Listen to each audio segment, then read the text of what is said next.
Chapter 15:13. The morning sun slowly rose to the sky. General Du and Deputy General Li waited in the square for 2 hours, but no one came to receive the book. Both of them were a little anxious, but because of the order, they could only wait patiently. Not long after, a white figure suddenly flew out of the sea of clouds halfway up the mountain.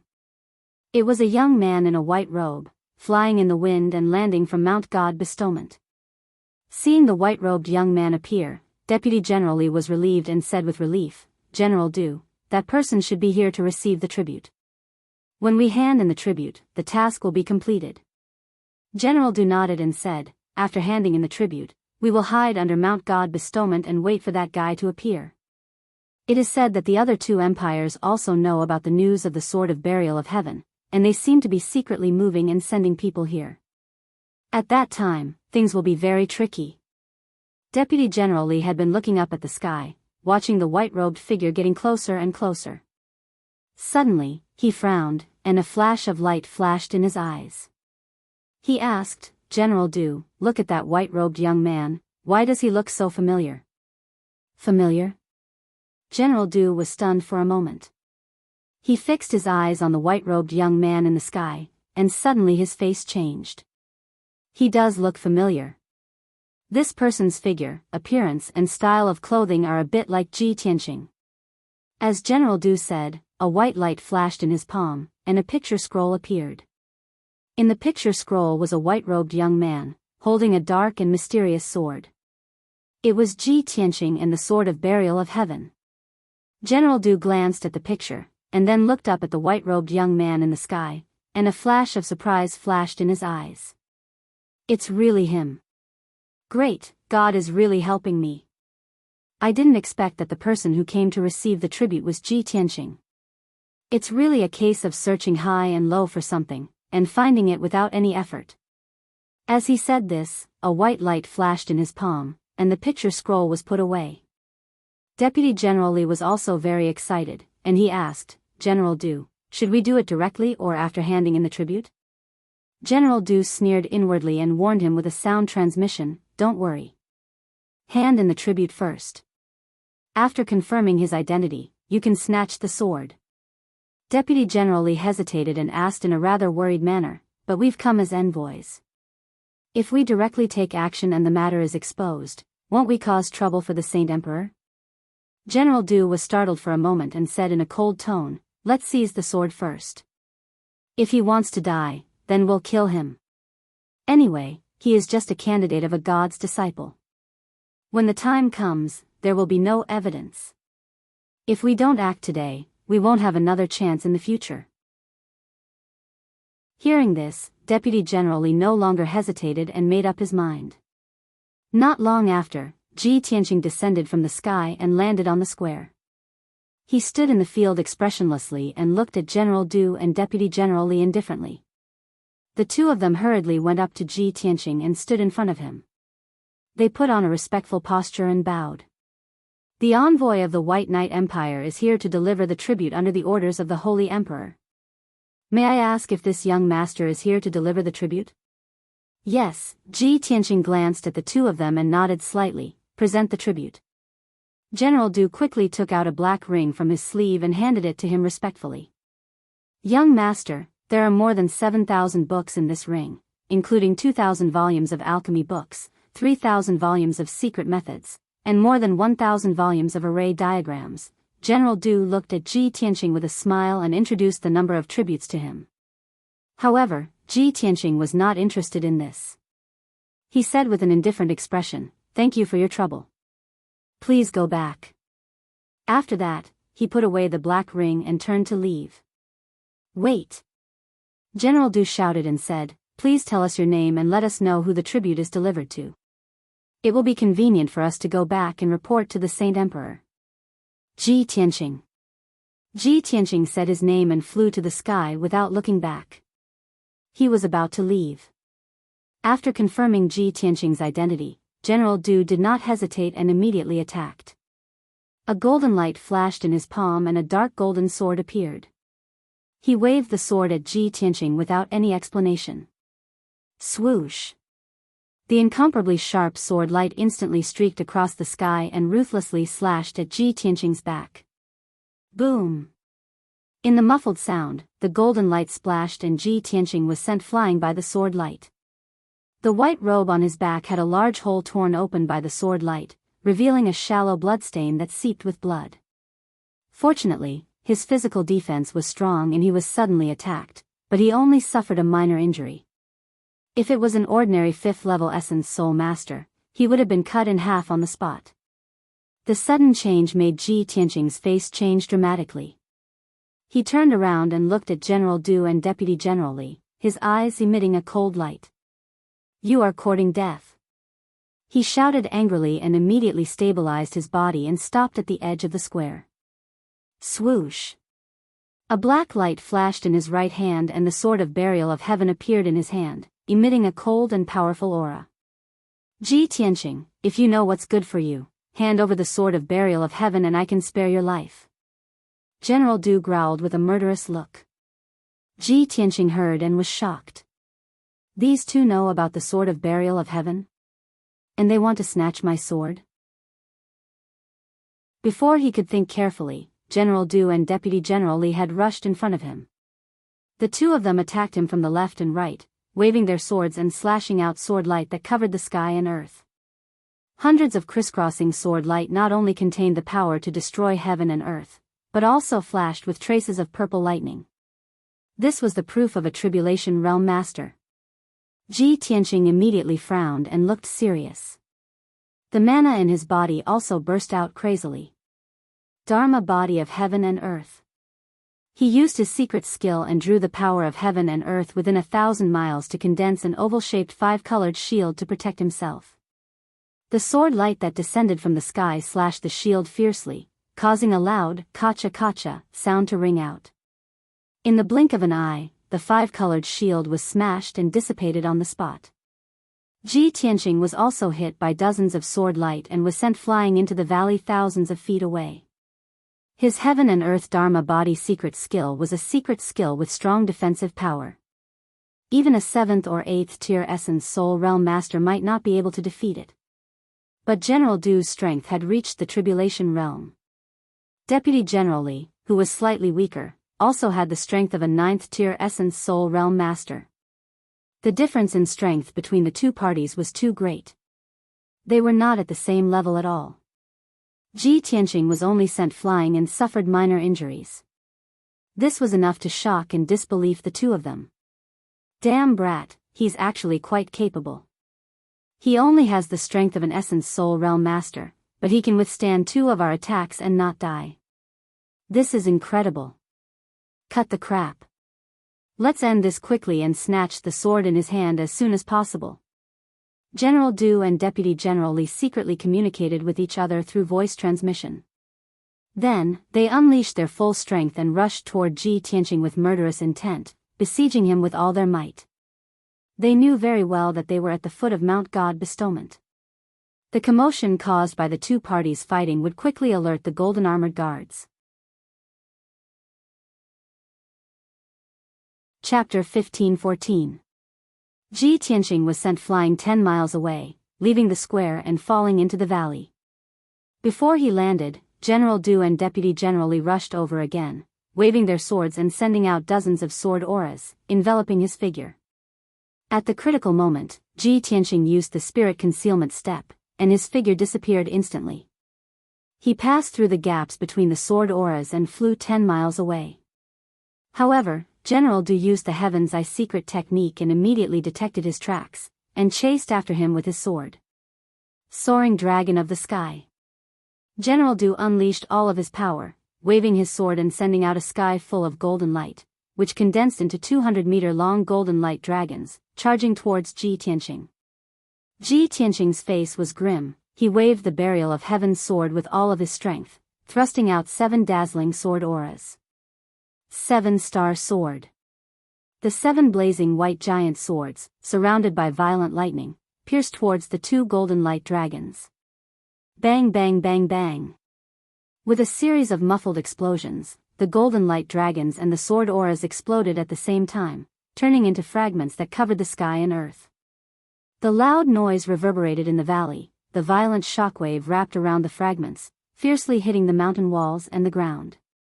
The ground was blasted open with a radius of more than 10 miles, and the surrounding mountain walls also cracked open with huge cracks. Ji Tianqing was once again sent flying 10,000 meters away, and before he could stabilize his body, Deputy General Li attacked from the side again. Whoosh whoosh whoosh. Dozens of sharp sword auras all pierced Ji Tianqing. His magical power shield immediately collapsed, and his whole body was also thrown out, crashing heavily into the mountain wall. A large crater was created on the mountain wall, and spiderweb-like cracks appeared, bursting out dust into the sky. Without waiting for him to recover, General Du and Deputy General Li rushed over again with murderous intent. The two of them wanted to use the most violent attacks to kill Ji Tianqing in the shortest time possible and take away the Burial of Heaven sword. Ji Tianqing was beaten back, and could only rely on the golden rock wings, the Burial of Heaven sword, and various secret techniques to resist the attacks of the two. However, the three of them did not know that there were two sharp eyes secretly staring at them. They were two black-clothed and bronze-masked powerhouses. They were hiding in a valley about 15 kilometers away. The two of them hid in a cluster of rocks, using a special secret technique to merge with the rocks, making it impossible for people to detect them. The two of them stared at the battle between Ji Tianqing and the other two, and talked to each other through voice transmission. Those two guys claimed to be envoys of the White Knight Empire, using the opportunity of tribute, forcibly snatched the Burial of Heaven sword. They are really too arrogant. The thin black-clothed man asked the burly old man beside him, Wang Duozhu, aren't those two guys afraid of being exposed and bringing trouble to the White Knight Empire? The black-clothed man called Wang said in a playful tone, the Burial of Heaven sword is the first magic sword in the world, a treasure that countless strong men dream of. The White Knight Holy Emperor must have given a death order to let those two guys snatch the Burial of Heaven sword no matter what. Isn't our Lord Thousand Snow Holy Emperor the same? She wants us to snatch the Burial of Heaven sword at all costs, even by fair means or foul. The skinny black-clothed man asked anxiously, we have been lurking here for more than 20 days, and it's not easy to wait for Ji Tianqing to appear. We must not miss this opportunity. Wang, I think Ji Tianqing can't hold on any longer. When should we make a move? Deacon's son, don't worry. Let Ji Tianqing and those two guys fight until both sides are injured. Then, we'll sit back and reap the benefits. Division leader Wang's tone was filled with treachery. Deacon's son was shocked and whispered in disbelief, both sides are injured? How is this possible? Even if Ji Tianqing has the Burial of Heaven sword in his hand, it's impossible for him to beat those two. Wang shook his head gently and said in a firm tone, Ji Tianqing is the first genius of the Chu Yun Empire, his strength must be extraordinary. Moreover, the Burial of Heaven sword is Kenshin's sword, how can it only have this little power? Be patient and watch. Just as division leader Wang finished speaking, a heaven-shaking explosion suddenly came from the valley 15 kilometers away. A giant golden sword over 10,000 feet tall suddenly appeared and slashed viciously at Deputy General Li with a terrifying might. Deputy General Li was sent flying by the giant sword on the spot, vomiting blood as he flew 10 miles away, and smashed into the valley. The sudden change also startled General Du, and his face was full of disbelief. Ji Tianqing. You actually. How is this possible? Ji Tianqing stood in the sky with ragged clothes and disheveled hair, casting a spell to control the primordial spirit golden sword that was thousands of feet high. He stared at General Du coldly and shouted in a cold voice, you too, as the envoys of the White Knight Empire, how dare you besiege and kill a candidate of the God's disciple at the foot of Mount God Bestowment? Aren't you afraid that the divine Lord Taihao will punish the White Knight Empire if this matter is exposed?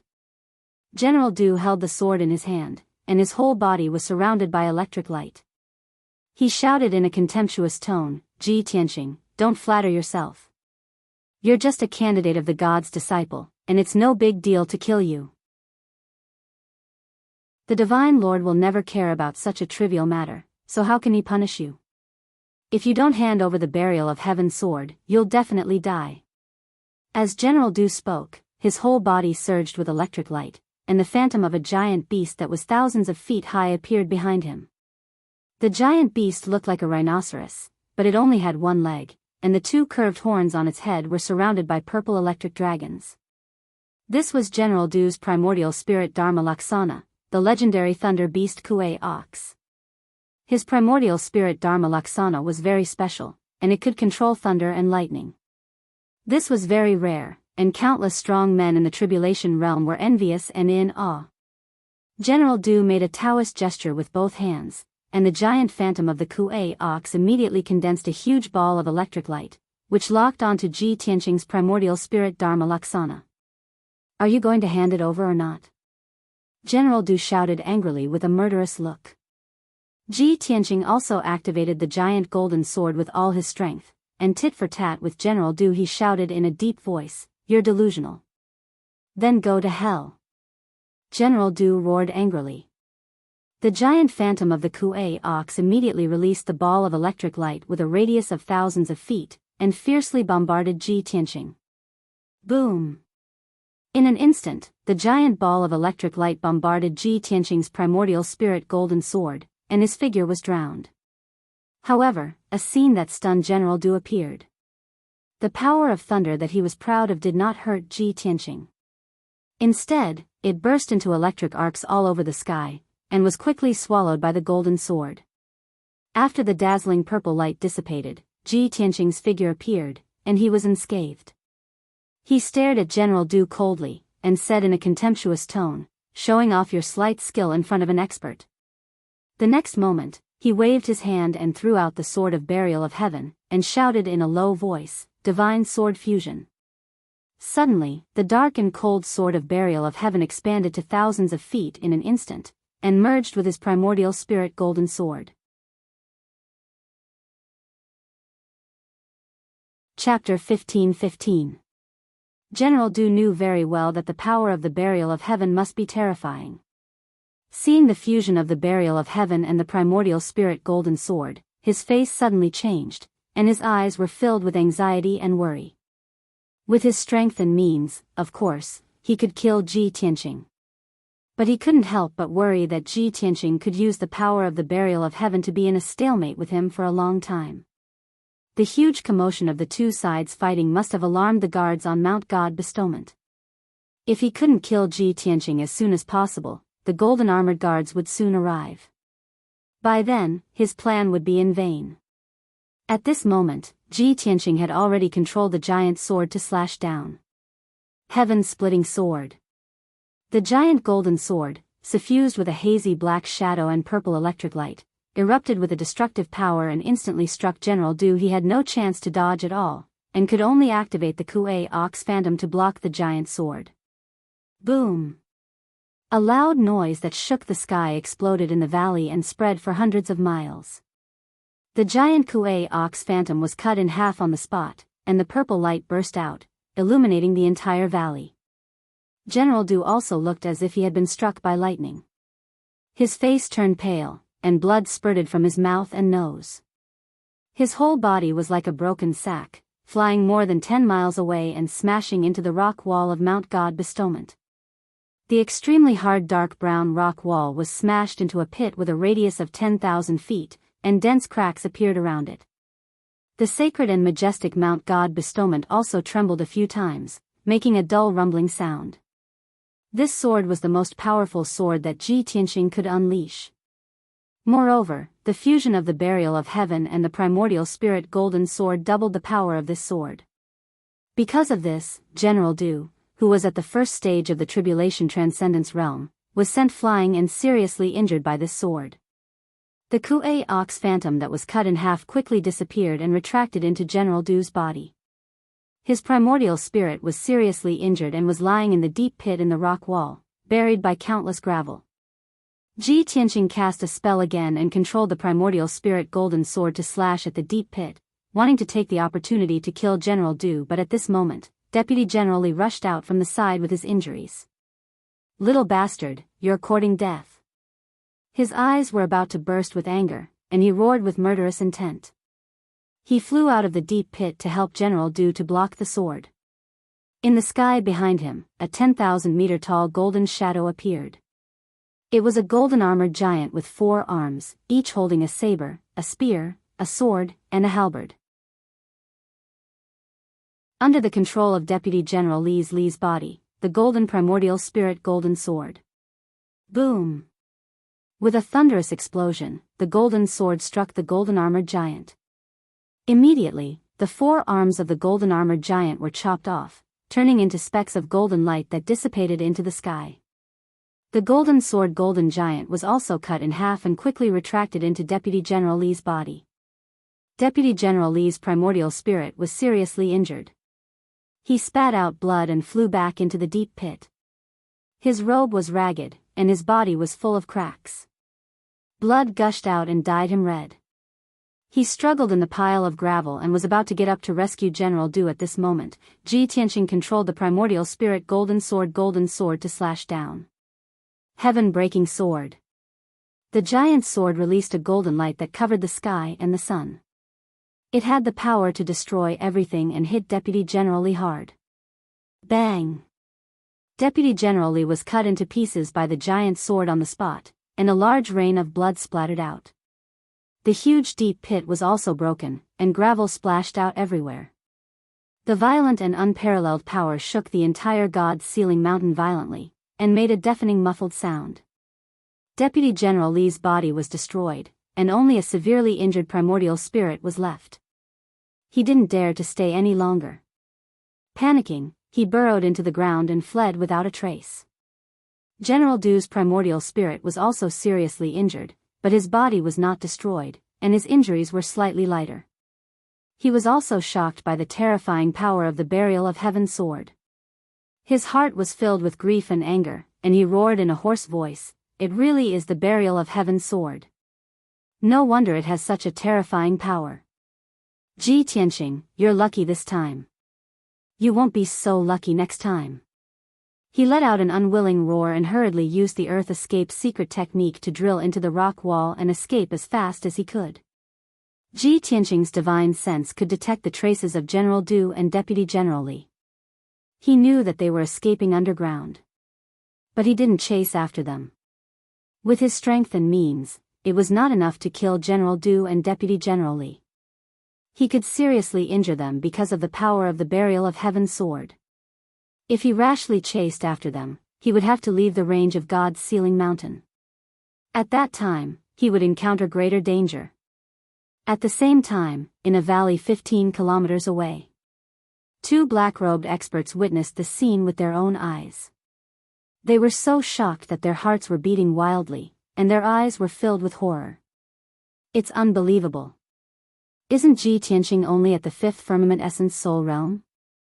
How can he seriously injure those 2 fellows? They are experts at the 9th firmament essence soul realm and 1st firmament tribulation transcendence realm. Their primordial spirits were seriously injured? If he hadn't seen it with his own eyes, Manager's son wouldn't have believed it even if he was beaten to death. This completely subverted his knowledge of the martial Tao. Division Master Wang was also shocked, and his eyes shone brightly. However, he was already mentally prepared and could still maintain his calm. He said in a deep voice, "Don't be too surprised. The one who seriously injured them wasn't Ji Tianqing, but the Burial of Heaven sword. After all, that's Kenshin's sword. It's only natural that it could kill them instantly, much less injure them." Manager's son was filled with fear as he hurriedly asked, "Division Master Wang, are we still going to snatch the sword? The Burial of Heaven sword is so powerful, and we are only at the 1st firmament tribulation transcendence realm. I'm afraid we won't be able to withstand the terrifying might of the Burial of Heaven sword."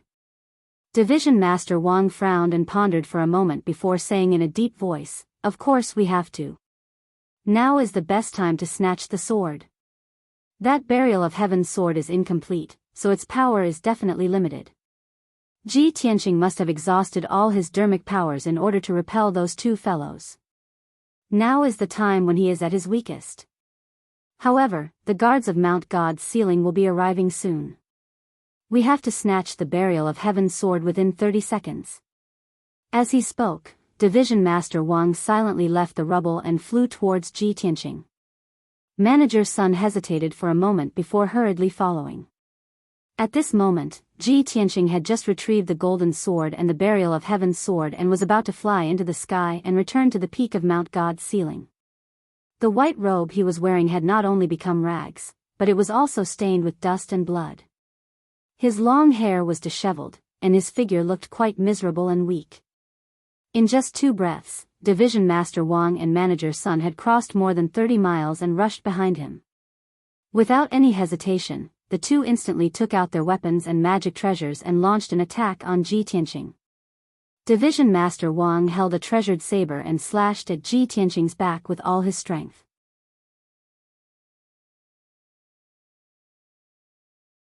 Chapter 15-16. Division Leader Wang and Deacon Sun had both reached the first tier of the Tribulation Transcendence realm. Ji Tianqing was caught off guard by the sudden attack of the two.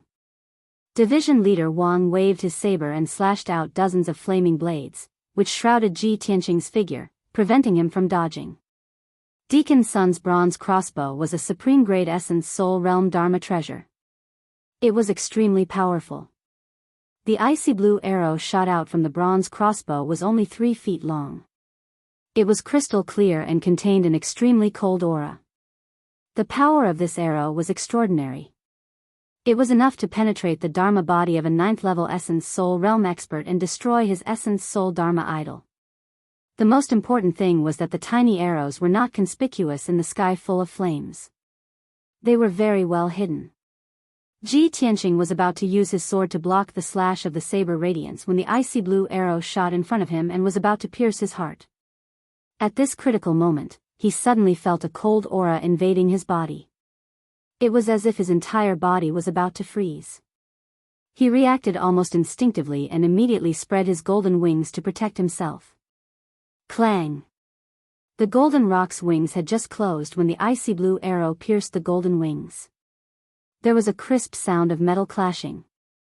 The icy blue arrow instantly shattered into hundreds of ice shards. The golden rock's wings also trembled violently and flashed with a dark golden light. Immediately after, more than a dozen powerful flaming blades struck the pair of golden wings. There was another dull sound. Ji Tianqing was sent flying and smashed into the ruins not far away. The golden wings trembled violently and the golden light dimmed a little. It was obvious that their power had weakened a lot. Upon seeing this, Division Leader Wang and Deacon Sun frowned their eyebrows, as their eyes flickered with excitement. The two of them had been hiding under Mount God's ceiling for more than 20 days. They had patiently watched the battle and waited until the last moment to attack. Originally, they were confident that they would be able to kill Ji Tianqing with a single strike. However, they did not expect that Ji Tianqing, who was already at the end of his rope, still had a trump card that could block their fatal attack. Swoosh! With a flash of golden light, Ji Tianqing unfolded his golden rock wings and revealed his body.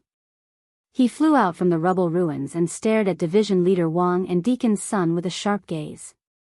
His entire body emitted a killing intent that soared to the heavens.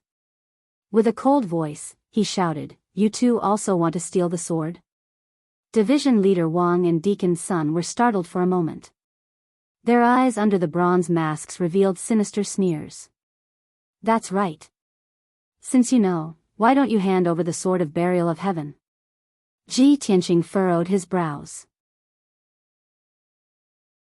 Many questions popped up in his mind, and anger surged in his heart. Of course, he knew that these two masked men in black were not in cahoots with the previous two. However, he could not understand how these people knew that he had the sword of burial of heaven. Why would these two groups of people take such a huge risk to kill people at the foot of Mount God bestowment and steal the sword? Division Leader Wang and Deacon Sun didn't give him any time to think. They immediately brandished their treasured sabers and released their bronze crossbows to attack him. Sky Saber Splitter! Division Leader Wang shouted angrily. He held the black treasured saber with both hands and slashed out 81 times in an instant. Each saber light was hundreds of feet long. They flickered with golden light and were extremely sharp and domineering.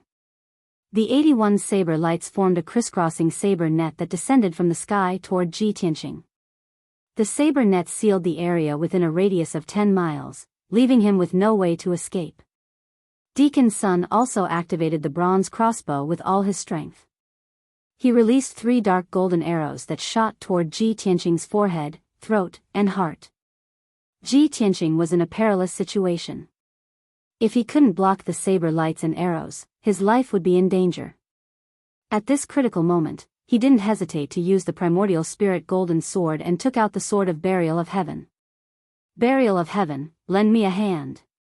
He used his divine thought to send a message to the sword soul of Burial of Heaven. In the next moment, the sword of Burial of Heaven expanded to 1,000 feet tall and merged with the primordial spirit golden sword again. Then, his body emitted a golden light that shot into the sky.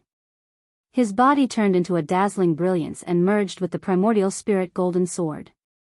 The primordial spirit golden sword was formed by the fusion of the primordial spirit, the sword of Burial of Heaven, and Ji Tianqing. Its power had reached its peak. White Tiger Sacred Sword. Following a roar that sounded like a tiger's roar, 1,000 feet long golden sword released a huge white tiger's shadow that slashed toward Division Leader Wang and Deacon Sunday. This was one of Kenshin's sword arts, the 4 spiritual sacred sword. Back then, Ji Tianqing was only at the Yuan Dan realm and he could use this sword technique. However, this secret skill was a sacred sword art that Kenshin had created himself. Only a martial sage would be able to unleash the full power of the sword skill. Now, Ji Tianqing was stronger and had a deeper understanding of the sword arts. The power of the White Tiger Sacred Sword was even more terrifying. Kaboom! The huge net formed by the 81 rays of saber radiance was instantly shattered by the White Tiger Sacred Sword and scattered in all directions. The 3 arrows that were shot toward them were also shattered on the spot by the White Tiger Sacred Sword.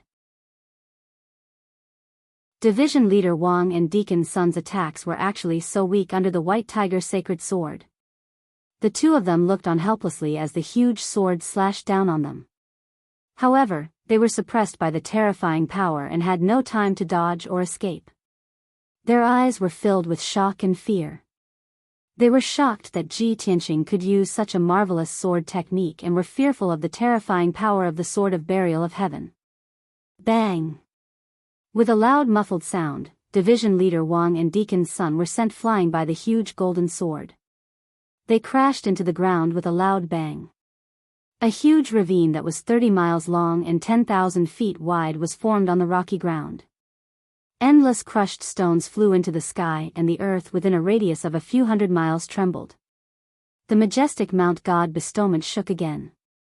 At the bottom of the huge ravine, Division Leader Wang and Deacon Sun were lying in the ruins covered with blood. Their bodies were covered by the earth and rocks. Fortunately, the 2 of them had the strength of the Tribulation Realm, so they were lucky enough to escape and block the White Tiger Sacred Sword's attack. However, their corporeal bodies were filled with cracks like broken porcelain bowls. Dark golden blood soaked their robes and mixed with the earth. They looked very miserable. Their primordial spirits were also injured by the White Tiger Sacred Sword. Their consciousness was somewhat blurry and drowsy. At this moment, Deacon Sun recalled what Division Leader Wang had said before. After all, that is Kenshin's sword. Not to mention injuring them, even if it killed them instantly, it would be reasonable. He had personally experienced the terrifying power of the sword of Burial of Heaven and his heart was filled with regret. Damn it! We already knew the terrifying power of the sword of Burial of Heaven and saw the 2 of them being seriously injured with our own eyes. Why did we also end up like this and repeat the same mistake? At this moment, Ji Tianqing used the secret technique again and his body fused with the huge sword once more. He wanted to use the Vermilion Bird Sacred Sword to deal with Division Leader Wang and Deacon Sunday. The 2 of them suddenly woke up and were filled with anger and worry.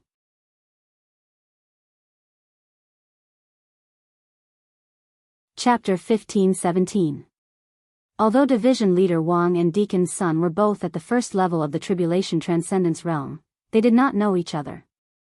They did not know Ji Tianqing at all, let alone Ji Tianqing's true strength and trump cards. Division leader Wang's wrong judgment led to them being injured by the White Tiger's sacred sword. Not only did Ji Tianqing not fall into a weakened state, but he also used an even more powerful ultimate move. If they continued to fight, they would not be able to gain the upper hand at all, and they would not be able to obtain the Sword of Burial of Heaven. When the golden armored guards of Mount God's ceiling arrived, not only would their plan fail, but they would also be captured. At that time, their identities would be exposed. Swoosh! Swoosh! The two of them flew into the sky with all their might, turning into two streams of light and quickly disappearing into the horizon. With Ji Tianqing's strength, he could not catch up to them at all. He could only watch as they escaped. Swoosh! The golden light faded, and his figure appeared, standing in the sky. The Sword of Burial of Heaven and the Essence Soul Golden Sword quickly separated, shrinking thousands of times, and returned to his body. He looked up at the sky and saw a few golden lights flashing through the clouds. A team of golden armored guards was rushing over as fast as lightning. He frowned and thought for a moment, then used the divine concealment step to stay invisible. He went around the golden armored guards and returned to the peak of Mount God's ceiling from the side. 100 breaths have passed since I was attacked, and the golden armored guards have only just arrived. They are really slow. Don't tell me they don't care about anything outside of Mount God's ceiling? Ji Tianqing hid in the clouds and looked down at the golden armored guards, thinking silently. The golden armored guards rushed to the square at the foot of the mountain and began to search and investigate. However, the valley and flat land within 100 miles had become ruins full of holes and cracks. Even the walls of Mount God Bestowment were left with 2 huge craters and spiderweb-like cracks. Other than that, there were no other clues. The golden armored guards searched the ruins for a long time, but they did not find any clues and could only return empty-handed. Seeing this, Ji Tianqing quietly returned to the peak of Mount God's ceiling and entered the clear sky pagoda. Soon, he returned to the Divine Book Pavilion. As usual, the second guardian was sitting in the corner of the hall, curled up in an armchair in the dark. Ji Tianqing walked in front of her and calmly reported, "Second Protector, I have brought back the books from the White Knight Empire." The second guardian was curled up in his loose black robe. When he heard Ji Tianqing's voice, he opened his turbid green eyes and glanced at him. "Put those books on the bookshelves according to their categories," she ordered slowly, then closed her eyes and continued to nap. Ji Tianqing's white robe was tattered, his hair was messy, and his body was stained with dust and blood. However, she acted as if she did not see it. She did not react at all, nor did she open her mouth to ask. Ji Tianqing glanced at her expressionlessly and turned to walk to the bookshelf not far away. He took out the black ring, took out a few thousand books from it, and arranged them on the corresponding bookshelves according to different categories. An hour later, he put all the books on the shelves and returned to the secret room. The previous battle consumed most of his magic power, and he also suffered some minor injuries. Fortunately, with the help of the Burial of Heaven, he was able to beat back the 2 waves of attackers. After he treated his injuries, he sat on the futon and closed his eyes to rest, silently pondering. Whether it is the Great Guardian or the Second Guardian, they are both unreasonable people. This clear sky pagoda is not like the sky-bearing sect and the monarch mansion that I used to stay in. The rules here are strict, and there is no human touch to speak of. The Great Guardian is cold and strict. The Second Guardian saw that I was injured but did not care. The golden armored guards also came late, humph. The so-called Holy Land of martial arts may have some divinity, but there is not much humanity. Ji Tianqing secretly thought in his heart, and the corner of his mouth hooked up into a disdainful sneer. He decided to hide the fact that he was attacked at the foot of the mountain and would never report it to the people of the Clear Sky Pagoda. After all, he had offended the Great Guardian, and even if the Great Guardian knew that he had been attacked, he would most likely turn a blind eye. Most importantly, if he reported this matter to the 2 guardians and the divine envoys, it would implicate the Sword of the Burial of Heaven. 2 groups of people who have nothing to do with me actually ran to the foot of Mount God's seal and took a huge risk to snatch the Sword of the Burial of Heaven. How did they know that the Sword of the Burial of Heaven was in my hands? And why did they try so hard to snatch it? Ever since he had come to Shenwu continent, he had only shown his face in the Outcloud Empire and had never gone to the Day-Night Empire. Now, 2 envoys from the Day-Night Empire had actually attacked him and tried to snatch the Sword of the Burial of Heaven. He could not help but wonder if the Sword of the Burial of Heaven was hiding some shocking secret that had caused these people to be so crazy about it. Previously, he had read hundreds of thousands of books and had a sufficient understanding of Kenshin's life experiences and legends. He knew that Kenshin was the #1 powerhouse on Shenwu continent, and he was worshipped by millions of warriors. The Sword of the Burial of Heaven that Kenshin was wearing was naturally a divine sword that was known throughout the continent. Although the Burial of Heaven is a divine sword that everyone knows, 1,000 years have passed, and the Burial of Heaven in my hands is damaged and incomplete. Who would be able to recognize that it is the Sword of the Burial of Heaven? When he thought of this question, his first reaction was that it was someone from the Outcloud Empire. After I came to Shenwu continent, I only traveled around the Outcloud Empire. The news of the Burial of Heaven must have been leaked at that time. At that time, Emperor Outcloud personally came to find me and saw my Sword of the Burial of Heaven. Could it be that he recognized the Sword of the Burial of Heaven and spread the news? If not, how could the people of the Day-Night Empire know that I have the Sword of the Burial of Heaven? But why didn't Emperor Outcloud directly seize the Sword of the Burial of Heaven after recognizing it? Instead, why did he spread the news and let the powerhouses of other countries come to Mount God's Seal to seize the sword? Ji Tianqing analyzed the situation for a while and determined that it was Emperor Outcloud who had recognized the Sword of the Burial of Heaven and spread the news. However, he could not understand why Emperor Outcloud had done this. Was he trying to get someone else to do his dirty work?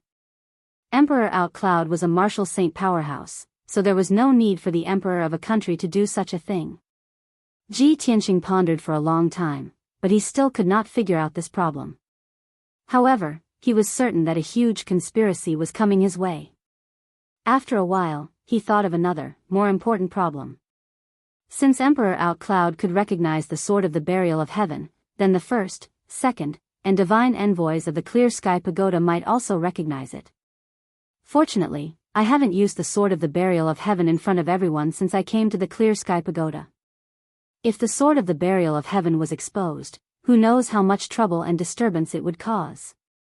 It looks like I have to be extra careful in the future and hide the Sword of the Burial of Heaven. Unless it's absolutely necessary, I can't use it. After making up his mind, he stretched out his right hand and brought out the Sword of the Burial of Heaven. Just as he was about to put the Sword of the Burial of Heaven into his spatial ring, a clear voice rang out in his mind.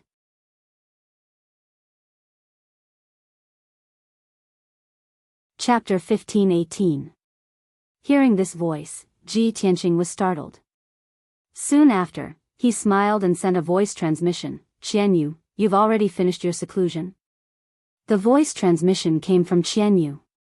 Ever since he left the profound sky continent, Qianyu and the little black dragon had been cultivating in seclusion in the Sword World. Qianyu's clear voice rang out in his mind once more. 20 days ago, I finished my seclusion and my strength has increased by a great deal. Old Ji, come in quickly, I've made a great discovery. A great discovery? Ji Tianqing raised an eyebrow, his interest piqued. He opened the entrance to the Sword World and his figure flashed into the Sword World, appearing in the sky above peaceful Earth City.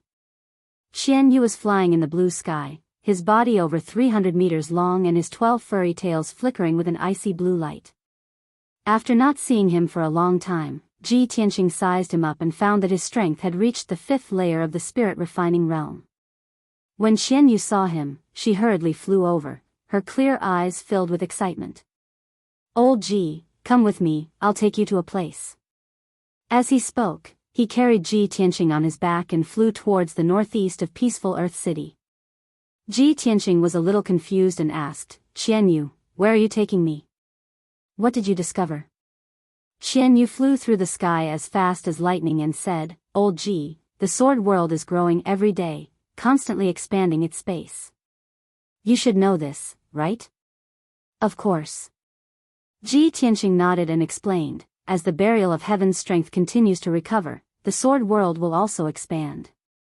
When the Burial of Heaven recovers to its peak, the Sword World will also return to its original state, becoming a great world. Qianyu nodded to express his understanding and explained, 20 days ago, when I finished my seclusion, I went around the sword world to see how much it had expanded. As a result, I discovered a mysterious forbidden area at the northern border. Mysterious forbidden area? Ji Tianqing frowned and asked doubtfully, what is the forbidden area? Qianyu said excitedly, that forbidden area is in the mountains, sealed by a powerful formation. It looks majestic and magnificent. Unfortunately, with my strength, I can't get close at all, nor can I see the situation inside the forbidden area. Hearing what it said, Ji Tianqing became more confused and expectant. He said seriously, take me to see it. Qianyu sped up, crossing one majestic mountain range after another, rushing towards the end of the horizon. About 2 hours later, Qianyu finally reached the end of the sword world. Boundless darkness appeared in the sky and on the ground in front of him. It was like an icy void. In the mountains next to the dark zone, there was a huge valley with a circumference of over 200 miles. The valley was surrounded by towering mountain ranges, and it looked like a coiled dragon. In the flat valley, there was a huge light shield with a circumference of 100 miles. It emitted a 7-colored divine light and an incomparably powerful aura. Ji Tianqing and Qianyu came to the top of the valley. They stopped 1,000 feet in the air and looked down at the entire valley. The 7-colored light shield with a circumference of 100 miles was shining with a dazzling brilliance. The light shield was very thick and was not transparent. The situation inside was faintly discernible, making it difficult to see clearly. Invisible shockwaves were emitted from the 7-colored light shield and spread in all directions. Ji Tianqing observed for a moment and saw that this was an incomparably powerful divine-level formation. Perhaps only martial gods could activate it.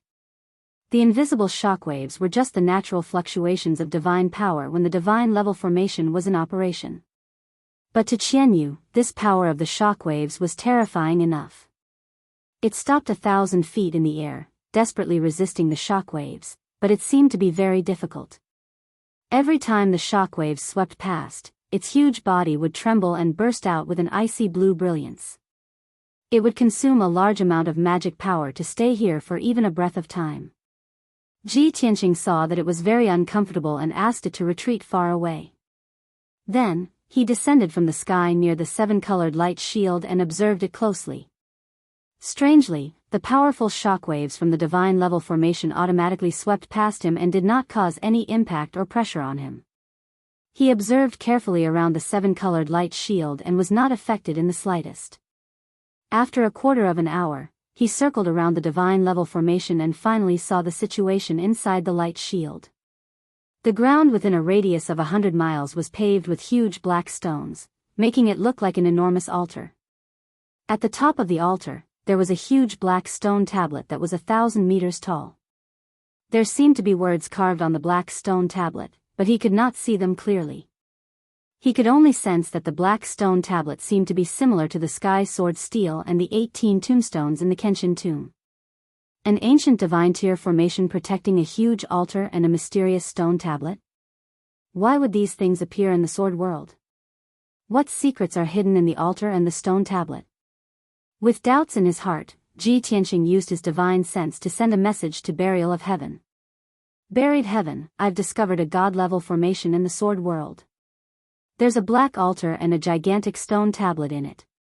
Do you know what this grand formation, altar, and stele are?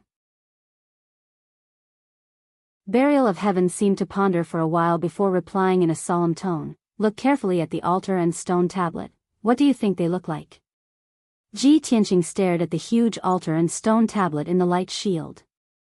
After a few careful glances, he suddenly frowned.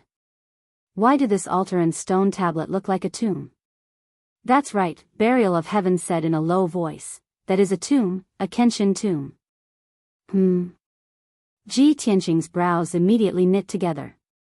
With a strange expression, he asked, Burial of Heaven, that can't be right, right? Isn't the real Kenshin tomb inside my body?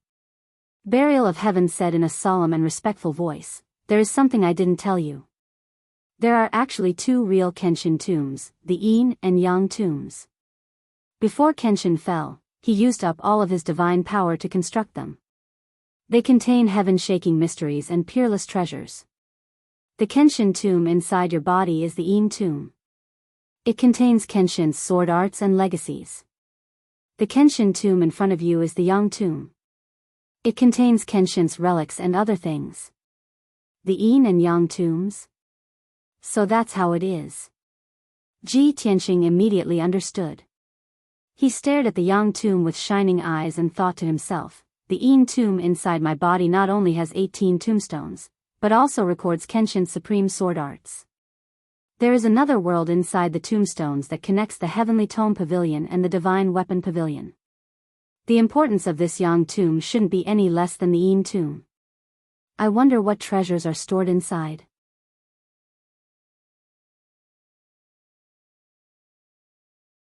Chapter 15-19. Ji Tianqing stared at the Yang tomb within the rainbow barrier, his heart filled with anticipation. Burial of Heaven, how can I enter the Yang tomb? Burial of Heaven said calmly, the formation protecting the Yang tomb is a great divine formation. Kenshin personally set it up and incorporated his formation Dao techniques. You can find the method to open it in the Heavenly Sutra Pavilion. Once you reach the martial god realm, you should be able to do so. What? I need to reach the martial god realm to open it? Ji Tianqing immediately frowned. It'll be at least a few decades before I reach the martial god realm. Burial of Heaven, is there any way to open the divine formation ahead of time? Burial of Heaven said indifferently, yes, I can help you open the divine formation. After a pause, it added, but not now. My body hasn't recovered and my strength hasn't recovered, so there's no way I can open the divine formation. Unless you can help me repair the sword and restore my strength to around 70%. Ji Tianqing thought for a moment and nodded. In comparison, repairing Burial of Heaven's sword should be easier than reaching the martial god realm. I can consider this method. But where can I find the materials to repair the divine sword? Burial of Heaven said solemnly, I'll naturally tell you what materials are needed in the future. Everything about Kenshin is buried in the Yin Yang tombs.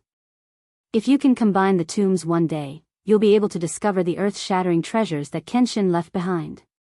Ji Tianqing's eyes flashed with a shrewd light. He hurriedly asked, what earth-shattering treasures?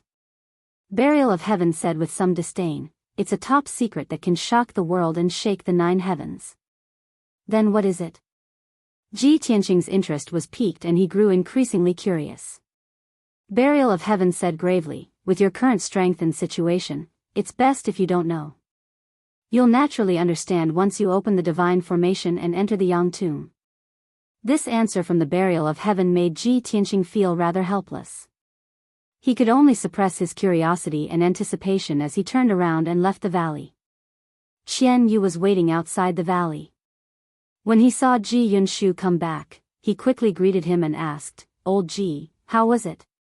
Did you find any clues? We'll talk about it when we get back. Ji Tianqing flew onto its back and ordered it to return to the peaceful Soil City. An hour later, he brought Qian Yu back to the peaceful Soil City and used a secret sound transmission technique to summon the Golden Mountain King. After a short conversation, Ji Tianqing realized that the Jinshan King did not know about the 7-colored array. Therefore, he warned the Jinshan King, the great formation in the valley is a powerful divine grade formation. It is extraordinarily powerful. Don't let anyone get close to it to avoid being accidentally injured. The Jinshan King cupped his hands, indicating that he would do as he was told. Ji Tianqing then turned to Qian Yu and said, Qian Yu, you don't have to go there anymore. It's too dangerous. Qian Yu naturally nodded in agreement. Soon after, Ji Tianqing left the peaceful Soil City and flew to the mountains in the west to visit the Little Black Dragon. According to Qian Yu, the Little Black Dragon found a miraculous pool in the depths of the mountains in the west.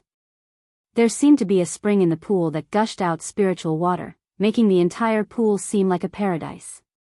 Ever since the Little Black Dragon discovered the pool, it had been coiled up in the pool, unwilling to leave. It had been cultivating in the pool the entire time. Ji Tianqing was curious and wanted to see it for himself. The sword world continued to expand, and many wondrous things appeared. This small world was no longer monotonous and became colorful. He was looking forward to the future. When the burial of heaven recovered its strength, the sword world would expand into a complete large world. At that time, there would be even more wondrous things, right? An hour later, he flew to the depths of the mountains in the west. When he was still a few hundred miles away, he saw a 5-colored auspicious cloud in the sky in front of him. This auspicious cloud was over 100 miles in radius and was suspended between several towering mountains. It did not dissipate even when the wind blew. The 5-colored auspicious cloud was formed from the dense spiritual energy of heaven and earth. It constantly condensed drops of 5-colored spiritual liquid that sprinkled down like rain. Below the auspicious cloud was a lake that was several dozen miles in radius and was surrounded by towering mountains. Looking down from the sky, this lake was like a mirror. There were many clouds floating above the lake, creating a scene of rosy clouds. Upon closer inspection, one would discover that the lake water was faintly 7-colored and contained dense spiritual energy of heaven and earth. Ji Tianqing flew to the air above the lake. He looked around and saw some clues. 5 mountain ranges intersected here, forming a deep valley in the middle. After it was filled with water, it turned into a lake. There are 5 tall mountains around the lake, occupying the positions of the 5 elements and forming a natural 5 elements array. This is where the spiritual energy of the 5 elements gathers and is a natural land of spirit veins. No wonder there is a spirit spring here. The little black dragon is really lucky to be able to find this natural spirit vein and gather the spiritual energy of the 5 elements in a radius of several 100,000 miles to help it cultivate and become stronger. He muttered to himself, a gratified smile appearing on his face. The surrounding mountains were protected by the 5 peaks.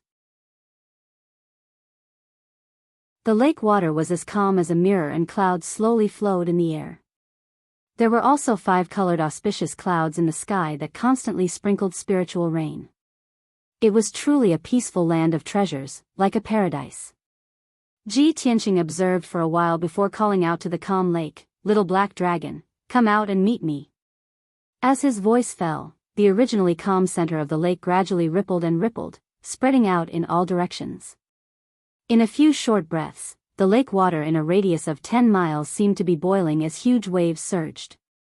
Then, a huge black shadow emerged from the water and broke through the water surface with a splash, flying into the sky. Roar! A resounding and majestic dragon roar resounded, echoing between the mountains. A 10-mile-long black dragon with a cold and majestic aura appeared in the air above the lake. It was the little black dragon. Now, not only was its body 10 miles long and majestic to the extreme, the dragon's scales all over its body shone with a dazzling cold light. To ordinary people, this water surface with a radius of dozens of miles could be called a large lake. However, compared to the huge body of the black dragon, this water surface could only be called a pool. Whoosh! The black dragon flew across the sky like lightning and quickly arrived in front of Ji Tianqing. It nodded slightly and said in a low muffled voice, "Old Ji, how did you find this place?" Ji Tianqing stepped onto the dragon's back and sized it up as he said, "I heard from Qianyue that you found a treasured land, so I came to see for myself. I didn't expect your strength to have improved so much in just 2 months."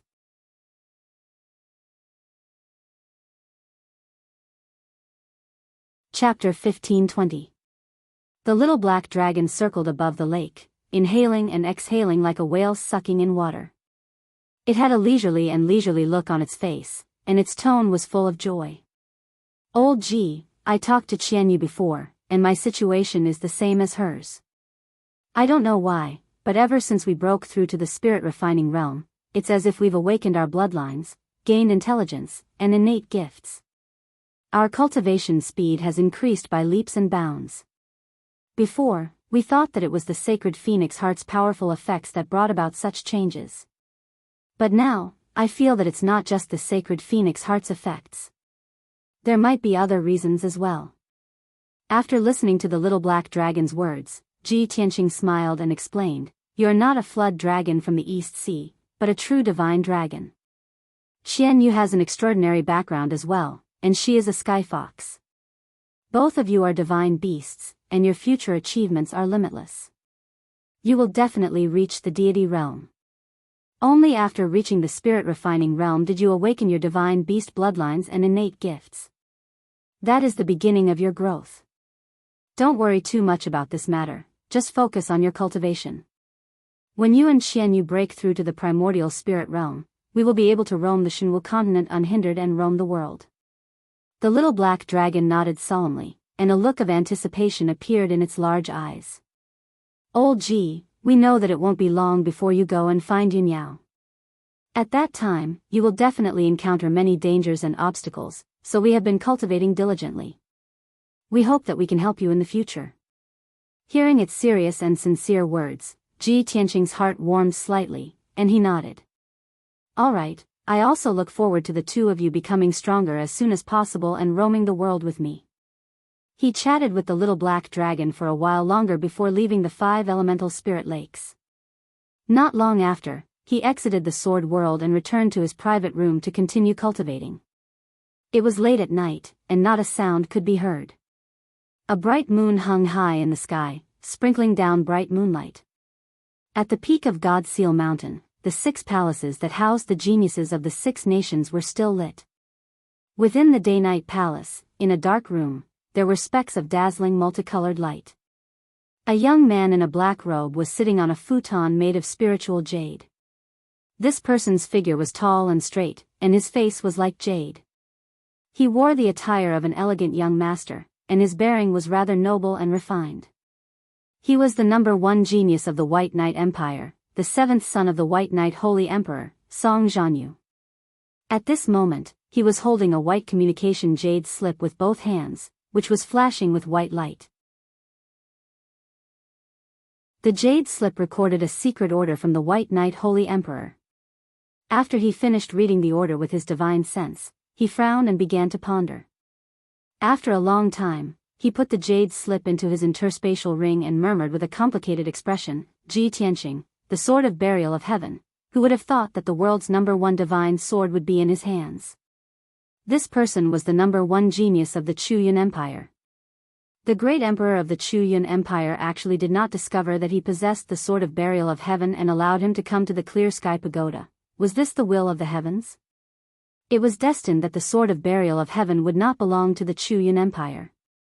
After Ji Tianqing came to the clear sky pagoda, he did not use any weapons or magic treasures. It seemed that he intentionally hid the existence of the sword of burial of heaven. If not for the order from my father, I would not have known the secret. The light in his eyes became sharper and sharper. He secretly clenched his fists and murmured to himself, however, since I know this secret, I must find an opportunity to snatch the sword of burial of heaven. If I can snatch the sword of burial of heaven from my father, I may be able to help my father advance to the martial god realm. At that time, my father will be able to stand shoulder to shoulder with martial god Taihao and I will become the new holy emperor. Speaking of this, the corners of his mouth curled up into a faint sneer, and his eyes surged with traces of anticipation. However, he calmly pondered for a moment and the sneer on his lips gradually disappeared. It's a pity that Ji Tianqing seems to be highly regarded and protected by the little princess. He was punished to clean the Divine Book Pavilion for half a year. In this half a year, he will probably stay in the Divine Book Pavilion and I will not have a chance to make a move. Could it be that I can only wait until half a year later during the God-Disciple test to make a move? That won't do. I have to think of a way as soon as possible and find a chance to make a move. Thinking of this, he frowned and pondered. Time passed very quickly. Unknowingly, another half a month had passed. In this half a month, Ji Tianqing had been in closed-door cultivation in the Divine Book Pavilion secret chamber and no one came to disturb him. After half a month of bitter cultivation, his strength steadily advanced towards the 6th level of the Essence Spirit Realm. It was a pity that he still could not fully comprehend the 6th move of the 9 Swords of Burial of Heaven. Early in the morning, he ended his closed-door cultivation and walked out of the secret chamber. He walked to the edge of the hall and prepared to find some ancient books to read from a row of bookshelves. At this moment, his gaze passed through the wide window and suddenly caught a glimpse of the square below the clear sky pagoda. There was a mighty troop that was walking towards a certain palace. It was an honor guard of about 200 people. There were more than 100 guards dressed in silver armor and more than 100 young and dignified maidservants. The guards had a dignified bearing while the maidservants' clothes fluttered in the wind. They carried all kinds of musical instruments and carried bamboo baskets filled with flowers. In the middle of the honor guard was a golden carriage inlaid with gold and jade. It had an imperial canopy and was surrounded by jeweled curtains. Ji Tianqing looked down at the honor guard from above. He could not see the person in the golden carriage, nor could he guess the identity of the person riding the carriage. But he thought to himself that a person who could put on such a grand display and enter God's Ceiling Mountain summit with such fanfare was likely to have an extraordinary background. Could it be Divine Lord Taihao's divine son or princess? Jiuzhou's elder brother or sister? Moments later, the honor guard entered a resplendent palace before he retracted his gaze. Just as he turned his head, he saw the black-robed second guardian standing not far from him.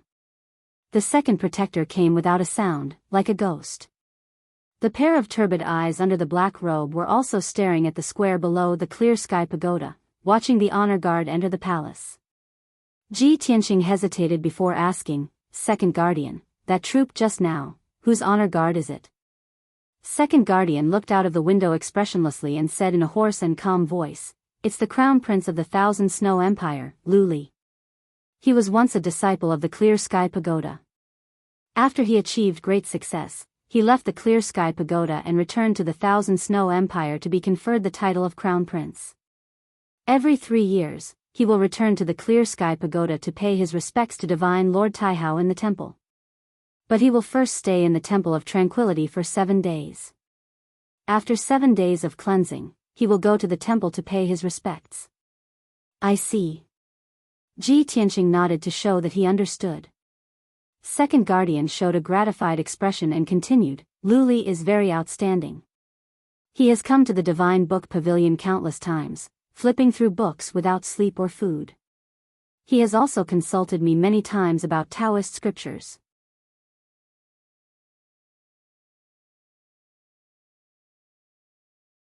Chapter 1521. In Ji Tianqing's eyes, the second guardian was a mysterious and unreasonable weird old woman. But when she talked about the crown prince of the Thousand Snow Empire, Lu Li, her tone and eyes were much gentler, revealing some kindness. Ji Tianqing immediately realized that in the second guardian's eyes, only a diligent and inquisitive young man like Lu Li, who focused on reading books, was a genius with both integrity and talent. And someone like him, who had been in the Divine Book Pavilion for more than a month and only knew how to read history books and biographies, was a piece of rotten wood that could not be carved. Ji Tianqing was well aware of this point, but he did not bother to argue about it. That crown prince of the Thousand Snow Empire, Lu Li, had nothing to do with him, so he did not care. After a while, the second guardian slowly walked away. Ji Tianqing also returned to the secret chamber and continued to cultivate. Staying in the Divine Book Pavilion, the days were boring and dull. But he had long been used to it. Instead, he felt very comfortable and at ease, which was more convenient for him to cultivate and comprehend swordsmanship. However, the peaceful days were only 3 days old when they were interrupted. In the evening, Ji Tianqing was cultivating in the secret chamber. Suddenly, the second guardian's deep voice came from outside the door, "Ji Tianqing, come out quickly. I have something to tell you." Ji Tianqing was interrupted. He could not help but frown. He got up slowly and walked out of the secret chamber. The second guardian was standing outside the door. Seeing him come out, the second guardian said expressionlessly, "For the next few days, you don't have to stay in the Divine Book Pavilion. Go to the Hall of Tranquility and wait for orders." Hearing this, Ji Tianqing was stunned. He frowned and asked, "Hall of Tranquility? Isn't that where the Crown Prince of the Thousand Snow Empire lives temporarily?" "Yes." The second guardian nodded and said indifferently, "After you go to the Hall of Tranquility, you must obey orders and serve the Crown Prince of the Thousand Snow Empire." "Let me serve Lu Li." Ji Tianqing frowned. He stared at the second guardian and asked, "Second guardian, is this your arrangement?" Ever since Lu Li's procession of honor arrived at the Mountain of Investiture, He had been staying in the Clear Heaven Pagoda. Now, second guardian suddenly told him to serve Lu Li at the Hall of Tranquility. No matter how one looked at it, it seemed to be the second guardian's decision. After all, she valued Lu Li. However, Ji Tianqing was dissatisfied and secretly thought, not to mention the crown prince of the Thousand Snow Empire, even the holy emperor of the Thousand Snow Empire is not qualified for me to serve. Are you treating me like a servant? The second protector glanced at him as if he had seen through his thoughts. He explained in a cold tone, I'm just informing you. This is not my intention. This is the decision of the Grand Guardian. I heard that Lu Li is interested in you after hearing about your story. That is why he begged the Grand Guardian to let you go to the Hall of Tranquility. It's the Great Guardian again. This thought flashed through Ji Tianqing's mind. He wondered to himself, this Lu Li, I don't think he is just curious about me. He must have some other purpose. While Lu Li was thinking, the second guardian had turned around and left. He said in a dignified voice, you are now a criminal. Don't even think about disobeying the orders of the Grand Guardian. Otherwise, you will be punished even more. Go to the Hall of Tranquility now. If you are smart enough and can make Lu Li happy, maybe he can put in a good word for you in front of the Grand Guardian. With that said, the second guardian disappeared into the darkness and left quietly. Ji Tianqing curled his lips and sneered to himself, he is just a crown prince of an empire. How arrogant he is. I'd like to see what medicine is hidden in this guy's gourd and what he wants to do. Then, he left the Divine Book Pavilion and walked out of the Clear Heaven Pagoda. The sky was getting dark. Night was about to fall. The entire peak of the Mountain of Investiture was shrouded in darkness. Many of the palaces were lit with lights. It was very quiet. Only the Hall of Tranquility was not only brightly lit, but there were also more than 200 people living in the palace. The sound of people and music could be heard constantly. Ji Tianqing walked across the square unhurriedly and walked to the gate of the Hall of Tranquility. Besides several golden-armored imperial bodyguards guarding the gate of the palace, there was also a middle-aged man wearing a blue robe and a crown on his head. This person's attire was like a steward of the palace. He also looked like a deacon who was in charge of internal affairs. Seeing Ji Tianqing arrive, the blue-robed man waved at him and said with a kind expression, "May I ask if you are young Master Ji Tianqing?" Ji Tianqing saw that his attitude was somewhat respectful. He couldn't help but be puzzled. He raised his eyebrows and asked, "You are?" The blue-robed man smiled and cupped his hands in greeting, saying, "Greetings, young Master Ji. My surname is Fang. I am Crown Prince Qinshu's supervisor of internal affairs. I followed His Highness to the Mountain of Investiture to manage internal affairs for His Highness." Ji Tianqing nodded at him as a greeting. Supervisor Fang was quite astute. He could see that Ji Tianqing's personality was cold and he didn't want to talk too much. He hurriedly extended his hand and made a gesture of invitation. "Young Master Ji, this is not the place to talk. Please follow me into the palace to see His Highness the Crown Prince." Ji Tianqing glanced at him and didn't say anything. He silently followed behind him and entered the Hall of Tranquility. Not long after, the two of them entered the magnificent guest hall. A handsome young man in an embroidered robe and a golden crown of dragon and phoenix sat on the large jade chair at the head of the table. This person was tall and handsome. His temperament was elegant and he didn't lose his masculinity. He was really a handsome young master of a noble family. He was sitting on the chair and holding an ancient scroll. He was engrossed in reading. There was a thoughtful expression between his eyebrows. Two young and beautiful maids dressed in long, thin dresses were nestled by his feet, gently massaging his legs. Seeing this scene, Ji Tianqing guessed that this person must be the Crown Prince of the Thousand Snow Empire, Lu Li. Sure enough, Supervisor Fang walked in front of Lu Li and bowed. He reported, "Your Highness the Crown Prince, young Master Ji has been invited." Lu Li quickly raised his head and put down the ancient scroll in his hand. He looked at Ji Tianqing with a face full of joy. The two guards were very tactful. After bowing to him, they silently took their leave. Lu Li stood up and walked towards Ji Tianqing. With a smile on his face, he cupped his hands and said, "This must be young Master Ji Tianqing, right? I am Lu Li.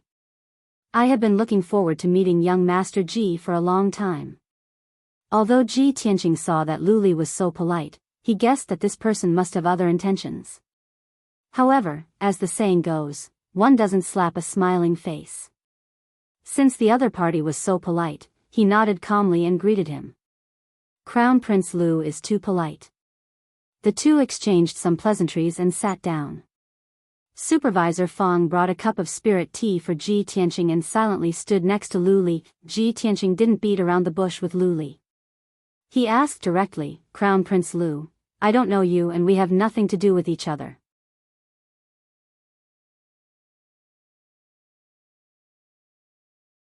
Chapter 1522. Hearing Ji Tianqing's words, Lu Li was stunned. He put on a self-mocking smile and hurried to explain, "Young Master Ji, you misunderstood. You are the #1 genius of the Chu Yun Empire. How dare I let you serve me? I just heard about what happened a month ago. I am very curious about young Master Ji. That is why I asked the Chief Guardian to give an order to invite you to the Hall of Tranquility." Lu Li was the crown prince of the Empire of Thousand Snow. Even if he had a noble status, it was only for the people of the Empire of Thousand Snow. Ji Tianqing was the #1 genius of the Chu Yun Empire. There was no need to be polite to him. Even if Lu Li had reached the Tribulation Realm, it was nothing. All the candidates who were qualified to enter the Tower of Haotian could reach the Tribulation Realm in the future. Therefore, Lu Li's words were reasonable. Ji Tianqing didn't ask any more questions. He nodded to show that he understood. He knew that Lu Li wouldn't come to him for no reason. Lu Li would tell him his intentions. He didn't need to say anything. He just needed to wait and see. As expected, Lu Li put away his smile and put on a solemn expression. He looked at Ji Tianqing with glowing eyes and said in a low voice, "Young Master Ji, about the matter of worshipping the Immortal Lord, I have understood the cause and effect. I have thought about it for a long time and I have checked many ancient books and documents. I can conclude that it must be a misunderstanding. Most likely, young Master Ji's talent in martial arts is outstanding. Under special circumstances, you caused such a great change in heaven and earth. It is a pity that this is related to the mysteries of heaven and the great Tao. Ordinary people can't understand it." Lu Li's words were obviously meant to please Ji Tianqing. But he expressed it in a subtle way. It wasn't disgusting and it also showed his profound knowledge and steadiness. If it were an average genius with resentment in his heart, he would feel the same way after hearing Lu Li's words. He might even regard Lu Li as a confidant. However, the person Lu Li met was Ji Tianqing, a very special guy. He glanced at Lu Li and said with a faint smile, "So, Prince Lu also thinks that the Chief Guardian is ignorant and doesn't understand the mysteries of heaven?" Lu Li's expression changed. He quickly waved his hand and said, "Young Master Ji, you misunderstood again. I didn't mean that. On God Bestowment Mountain, he actually dared to speak ill of the Great Protector. Wasn't that courting death?" Ji Tianqing had no scruples. He stared at him playfully and asked, "What do you mean?" Lu Li also felt that Ji Tianqing was not easy to deal with. He frowned. He pondered for a moment before continuing, "What I mean is, young Master Ji, as the #1 genius of the Chu Yun Empire with outstanding talent, you should have limitless glory. However, a misunderstanding caused his reputation to be tarnished, and he was even punished to clean the Divine Book Pavilion. It was truly a pity. The candidates of the God's disciple from different countries were called young geniuses, but they did not have the corresponding foresight and insight. They even gloated and laughed at Ji Hao behind his back. When this monarch found out about this matter, his heart was also quite unhappy. "I feel that young Master Ji is not worth it." His words could not only provoke Ji Tianqing's anger, but also let Ji Tianqing have a sense of approval. It could be said that he had won the hearts of the people. However, Ji Tianqing still looked calm and indifferent. He slowly drank his tea and said, "I am an eagle that soars to the 9 heavens. Why would I care about the criticism of a sparrow? Lu Li's body trembled. A strange light flashed through his eyes. He sneered in his heart, what an arrogant kid. He really has no sense of shame. However, on the surface, he put on a look of admiration and said sympathetically, "Young Master Ji, you are wise. You are absolutely right. This is the state of mind of a peerless genius." Then, as an experienced person, he took the initiative to introduce the situation of God Bestowment Mountain to Ji Tianqing, as well as the God's disciple examination and cultivation. After all, he had cultivated at God Bestowment Mountain for more than 100 years. He only left God Bestowment Mountain to return to the Thousand Snow Empire after he reached the third level of the Tribulation Realm. Ji Tianqing listened in silence. He learned many secrets from Lu Li and had a deeper understanding of God's disciples and the Haotian Pagoda. Unknowingly, 2 hours had passed. Most of the time, it was Lu Li who was talking and Ji Tianqing who was listening. However, on the surface, the conversation between the two seemed to be pleasant and harmonious. Lu Li saw that the time was right. He confided in Ji Tianqing and told him his true intentions. "Young Master Ji, I believe you also understand that God Bestowment Mountain is just a holy land for martial arts. It is a place for God's disciples to communicate and cultivate. Most of the God's disciples will leave God Bestowment Mountain in the future and find their own way out. Only a few of the top God's disciples may be favored by the God and promoted to the God's kingdom in the 9 heavens. They will be given a more honorable status. However, only 1 or 2 of these lucky ones will appear in hundreds of years. The chances are very slim. I am afraid that your current situation is not good. Not only will it be difficult for you to be valued, but you may also be ostracized and oppressed. Young Master Ji, with your talent in martial arts, you don't have to be bullied like this. You are not someone with your temperament. Hearing this, Ji Tianqing knew that Lu Li was going to get to the point. He looked at Lu Li calmly, raised his eyebrows and asked, "What do you mean?" Lu Li said solemnly, "Like my father, I value talents the most. I don't want pearls to be covered in dust. Therefore, every few years, I will come to God Bestowment Mountain to pay my respects. I want to help some unaccomplished talents and let them regain their glory. In the future, I will inherit the position of the Holy Emperor of Thousand Snow. I must have talents that I can trust and put in important positions. Young Master Ji, to be honest, I feel like you are an old friend at first sight. I admire you. With great sincerity, I invite you to join the Empire of Thousand Snow. As long as you agree, we will call each other brothers. I will definitely treat you as my most trusted brother." Ji Tianqing raised his eyebrows. He didn't say anything, but he was laughing in his heart. So, this guy wants to rope me in. He has other plans. Seeing that Ji Tianqing didn't say anything, Lu Li thought that Ji Tianqing was hesitating. Lu Li continued, "Young Master Ji, as long as you are willing to follow me, I will not treat you badly. I will give you the best treatment and cultivation resources. I will make you the most dazzling powerful warrior of the Empire of Thousand Snow." "Oh." Ji Tianqing raised his eyebrows and said in a playful tone, "Speaking of which, I remember. The number 1 genius of the Empire of Thousand Snow, Jianghu, is more talented and powerful than me. Prince Lu, why don't you try your best to cultivate her? Why are you wasting time on me?" Speaking of Jiang Ningxue, Lu Li was stunned for a moment. Then he put on a playful smile. "Oh, young Master Ji, you have noticed Jiang Ningxue for a long time? What do you think of Jiang Ningxue?" Ji Tianqing said calmly, "She's beautiful, gentle, and talented in martial arts. Of course, she's a 1 in a million beauty."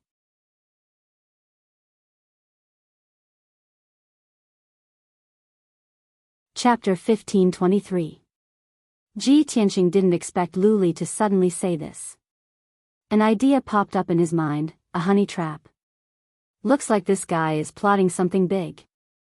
With this thought, he looked at Lu Li calmly and shook his head. "Crown Prince Lu, Jiang Ningxue is a rare beauty, but love is a matter of mutual consent. Besides, I already have a wife. I only want to tie her down. I won't fall in love with anyone else. Lu Li seemed to have expected this answer. He waved his hand with a smile and said, "Young Master Ji, you are wrong. Which man doesn't have 3 wives and 4 concubines? Even the wealthy families in the mortal world have groups of wives and concubines. A proud son of the heavens like you should have countless beauties to match your talent and reputation. As for Jiang Ningxue, you can rest assured. With me as the matchmaker, Jiang Ningxue won't dare to disobey. Besides, young Master Ji is so handsome and talented. Many girls have fallen in love with you. Maybe Jiang Ningxue has some feelings for you." Ji Tianqing just smiled and didn't say anything. Seeing this, Lu Li continued to persuade, "Young Master Ji, even if you already have a wife, Jiang Ningxue can be your concubine. As long as you nod, I will immediately summon Jiang Ningxue to see you and create an opportunity for you two. You two are a perfect match. You are both extraordinary geniuses. If you two can become Taoist companions, it will be a good story." Ji Tianqing waved his hand and said seriously, "I appreciate Crown Prince Lu's kindness, but I have made up my mind. There is no need to mention this again." Seeing that he refused firmly, Lu Li didn't feel embarrassed. He nodded with a smile and said, "In that case, let nature take its course. I think highly of you, so I am a bit impatient." Ji Tianqing stood up, cupped his hands and said, "Crown Prince Lu, it is late. If there is nothing else, I will take my leave." Lu Li nodded and said, "All right, let's stop here for tonight. Young Master Ji, go and rest. I have already asked Steward Fong to arrange a place for you to stay. For the next few days, young Master Ji will stay in this shrine of peace. For days later, I would like to invite young Master Ji to follow me to the Divine Hall to pay respects to Divine Lord Taihao." Ji Tianqing was stunned. He frowned at him and asked, "Crown Prince Lu, is this your decision? Or is it the Great Guardian's idea?" Lu Li smiled and explained, "Of course, it is my idea. I know that the previous matter was a misunderstanding, which led to young Master Ji being punished. This monarch has thought about it for a long time before making this decision. I implore the Great Protector to give you another chance. For my sake, the Great Protector agreed to this matter and allowed you to follow me to the temple to pay your respects again. As long as young Master Ji sincerely repents in the Divine Hall, the misunderstanding from before can be resolved and the awkwardness between you and the Great Guardian can be alleviated."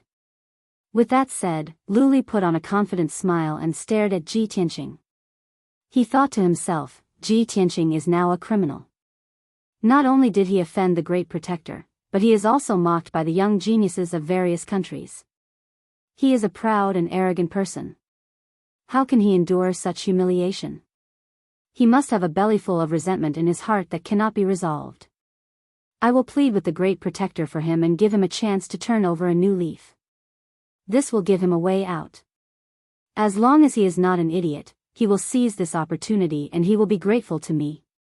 Ji Tianqing raised his eyebrows. After a moment of consideration, he nodded and said, "Since Crown Prince Lu has good intentions, I will accept deferentially. After all, the Great Protector has transferred me to the Shrine of Peace and I cannot disobey. I can only stay here and follow Crown Prince Lu's arrangements." Lu Li was delighted to see that Ji Tianqing had agreed. He nodded and said, "If so, then it is settled. Steward Fong, take young Master Ji to rest. You must instruct the servants to take good care of young Master Ji and not neglect him." Steward Fong bowed and accepted the order. He took Ji Tianqing out of the living room and walked towards the depths of the palace. After Steward Fong left with Ji Tianqing, Lu Li was still standing in the living room, looking at the curtain of night outside the door. His eyes were filled with shrewdness and a faint sneer hung on the corner of his mouth. He murmured to himself, This damned Ji Tianqing is really a cunning and difficult person to deal with. No wonder Division Leader Wang and Deacon Sun failed in their mission and failed to get the Sword of the Burial of Heaven. They were even seriously injured by Ji Tianqing. This guy is not only powerful but also scheming. He is really not easy to deal with. However, I have come out personally and used the opportunity of paying respects to him. I have a good chance of winning. Now that he has accepted my goodwill, the first step of my plan has been completed. In the next few days, I will strike while the iron is hot. I will definitely succeed in getting the sword of the burial of heaven. Speaking of this, Luli put on a sneer and squinted his eyes. He walked out of the reception hall and entered the heavily guarded study. About 7 minutes later, Steward Fong came back and reported to Luli in the study. Your Highness, I have made proper arrangements for Ji Tianqing. He has settled down and is resting. Luli nodded with satisfaction. He ordered Steward Fong, summon Jiang Ningxue to the study. I have something important to tell her. Steward Fong said yes and hurried out of the study to carry out the order. Luli sat in front of the spacious study table, sipping a cup of mystical tea. When he finished the cup of mystical tea, Steward Fong also brought Jiang Ningxue to the study. General Manager Fong tactfully retreated and closed the door. Only Luli and Jiang Ningxue were left in the study. Luli sat on the jade chair with a jade teacup in his hand. He turned around and looked at Jiang Ningxue. Jiang Ningxue was wearing a white dress. She stood in the study with elegance and dignity, looking straight into Luli's eyes. Her pair of eyes that were as clear as autumn water contained a faint trace of affection, as well as a bit of joy. Luli, didn't you tell me to cultivate in the Tower of Haotian and come to see me in 2 years? I have only been away for 2 months and you have come to the Mount of Canonization. Needless to say, Jiang Ningxue and Luli had known each other for a long time and their relationship was not simple. Luli nodded calmly. Pointing to the chair in front of him, he said in a low voice, Shuer, it is a long story. Come and sit down. Jiang Ningxue said yes. She walked over to the study table and sat down with dignity. Luli looked at her solemnly. After a sigh, he said, Shuer, I will not hide it from you. I am here at the Mount of Canonization because of my father's order. Saint Emperor's order? Jiang Ningxue was surprised. Seeing his serious expression, she asked with concern, Luli, what is it? Why are you so worried?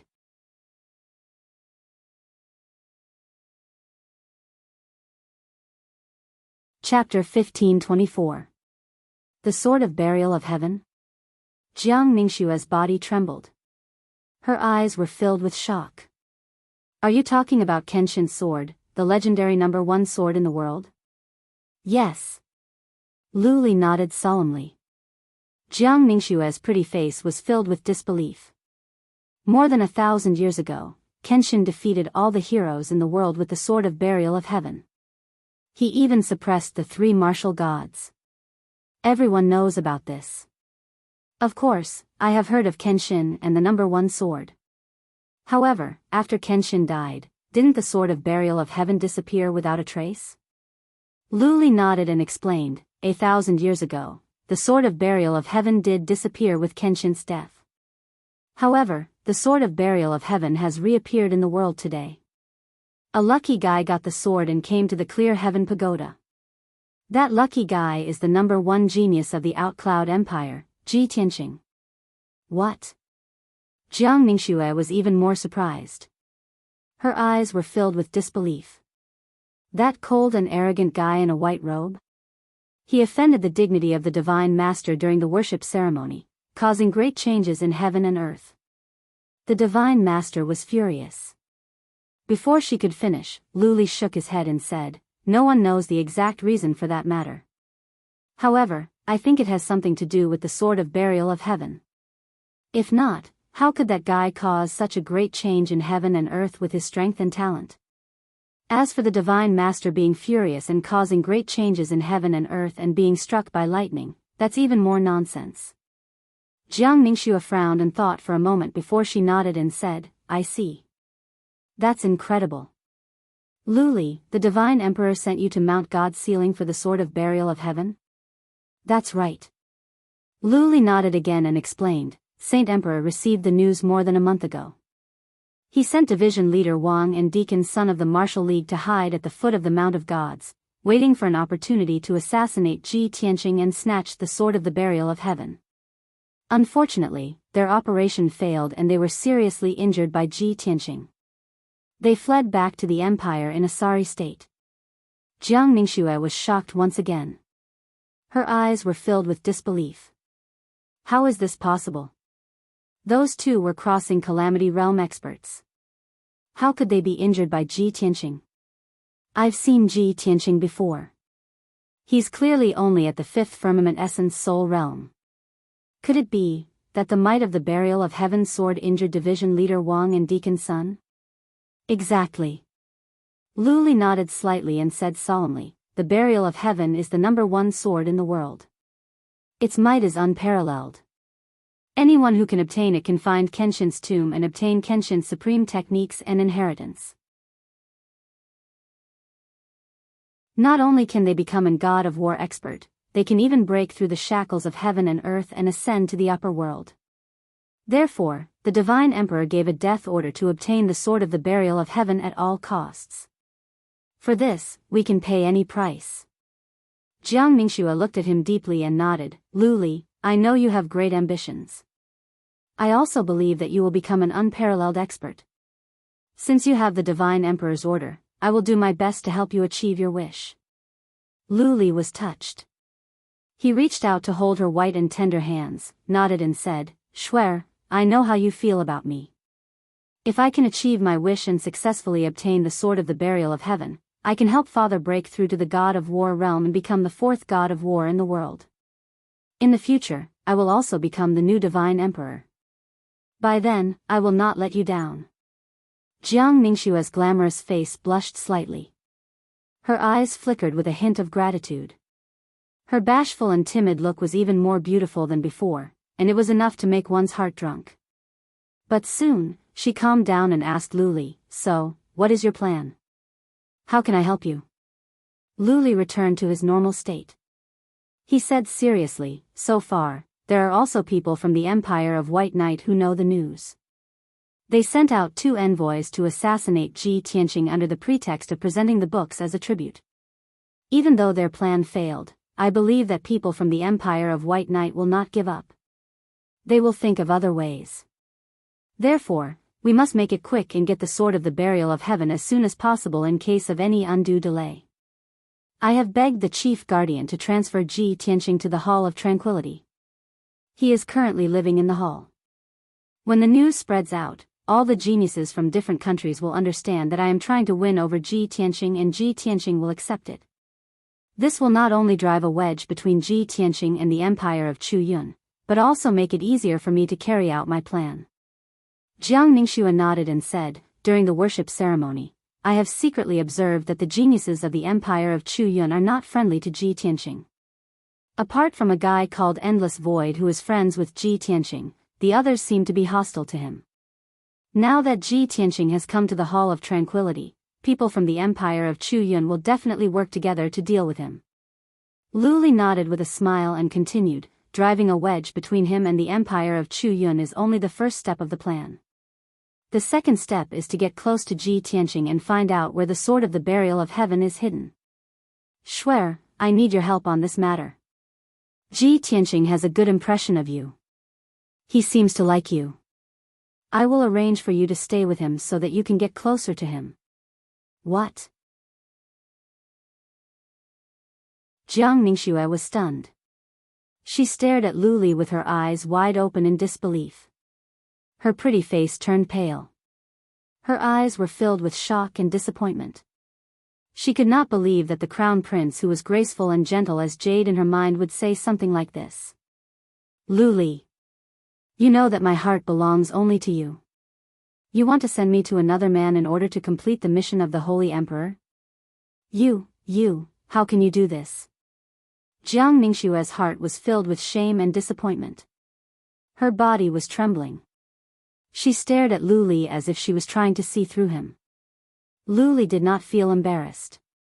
He held her soft hands and explained in a gentle tone, Shuer, of course, I don't have the heart to hurt you, let alone give you away. But I am doing this for the sake of the big picture. Moreover, I've already tested Ji Tianqing. Although he's a cunning and scheming person, I've already tested him. But he is not a wretched and obscene person. He is a decent gentleman. He will not be rude to you. Swear, for the sake of me and the future of the Empire of Thousand Snow, please bear with it for the time being. Lu Li looked at Jiang Ningxue with sincerity. His tone was sincere as well. Jiang Ningxue looked at him in silence. Her eyes kept changing. Many complicated thoughts flashed through her mind. After a long while, she put on a bitter sneer, nodded and said, "You are the man I love. You are the son of the Holy Emperor. Fine, I'll agree to your request."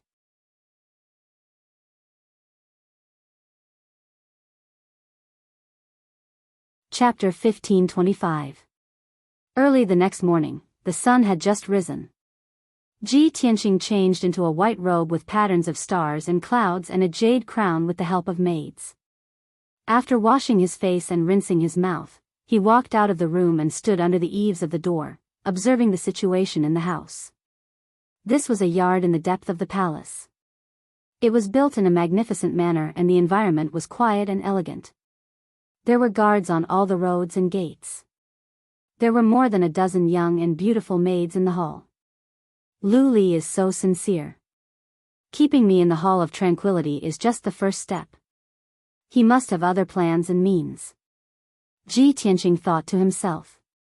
A glint of coldness rose in his eyes. Right at that moment, a crisp and pleasant voice of a lady came from next to him. "Young Master Ji, how come you are in the mood to watch the sunrise so early in the morning?" Hearing the voice, Ji Tianqing turned to the right. He saw a slim and graceful figure in a white dress standing under the eaves of the corridor. It was a young lady of about 20 years old.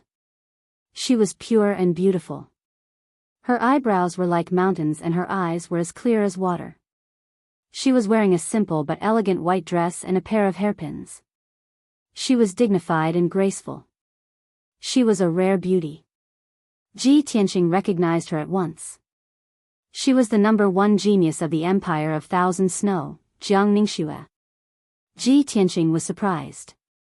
He raised his eyebrows and asked, "Jiang Ningxue? What are you doing here?" Jiang Ningxue put on a gentle smile. She walked to him and said in a gentle voice, "Young Master Ji, have you forgotten? I am a citizen of the Empire of Thousand Snow. Now that the Crown Prince has come to the Mount of Gods to pay his respects, I must come to pay my respects to him. Before the Crown Prince leaves the Mount of Gods, I will stay in the Hall of Tranquility for a few days. Coincidentally, my room is right next to young Master Ji's. Perhaps, this is fate? Fate?" Ji Tianqing raised his eyebrows and said with a faint smile, "Maybe." He thought to himself, only a fool would believe this is fate. Last night, Lu Li said he wanted to set me up with Jiang Ningxue. This morning, Jiang Ningxue showed up in the room next to mine. How could Lu Li be so obvious? Jiang Ningxue noticed that he seemed to be lost in thought, so she took the initiative to say, "Young Master Ji, this is the first time we've come to Mount God Bestowment. We haven't walked around since we arrived. If young Master Ji doesn't mind, would young Master Ji accompany me for a stroll around the palace and enjoy the scenery?" As if she was afraid that Ji Tianqing would misunderstand, she added, "Early on during the worship ceremony, I paid close attention to you and was curious about you. Now that I finally have the opportunity to come into contact with you, it is my honor to be able to talk to you face to face. How can I refuse a beauty's invitation? Wouldn't it spoil the scenery?" Ji Tianqing nodded calmly and agreed to her request. Thus, the two of them walked side by side, casually strolling around the palace, chatting as they walked. Jiang Ningxue's appearance and temperament were outstanding. She also had a faint natural fragrance. Her breath smelled like orchids when she spoke. She and Ji Tianqing were close to each other, as if they were a couple who had fallen in love with each other. Her faint fragrance kept teasing Ji Tianqing's heart. If he were an ordinary young man, he would have been tempted by her. Even if he didn't take advantage of her, he would keep glancing at her curvaceous and graceful figure. However, Ji Tianqing remained calm and his eyes were clear. There was not a trace of distracting thoughts in his mind. Soon, 2 hours passed. Ji Tianqing and Jiang Ningxue walked around the Temple of Tranquility. They admired the 2 gardens and the crystal lake before returning to their residence. Ji Tianqing found some clues after spending 2 hours with her. While he was thinking, Jiang Ningxue also remained silent. She seemed to be absent-minded, as if she had something on her mind. Based on Jiang Ningxue's expressions, reactions, and some of her actions, Lu Li could tell that Jiang Ningxue was trying to please him, but in fact, she was resisting him. He immediately understood that Jiang Ningxue didn't want to please him, but she had to compromise because of Lu Li's order. Also, Jiang Ningxue was a dignified and graceful lady, unlike Lu Li, who was cunning and couldn't hide his thoughts and secrets. Understanding this, Ji Tianqing decided to find a chance to test Jiang Ningxue further. The 2 of them returned to their residence and sat down to rest under a 1,000-year-old pine. The maids had already placed all kinds of fruits, pastries, and tea on the stone table under the tree for them to enjoy. Jiang Ningxue sat in a dignified posture, holding a teacup and drinking tea. Ji Tianqing frowned and thought for a moment. Suddenly, he had an idea.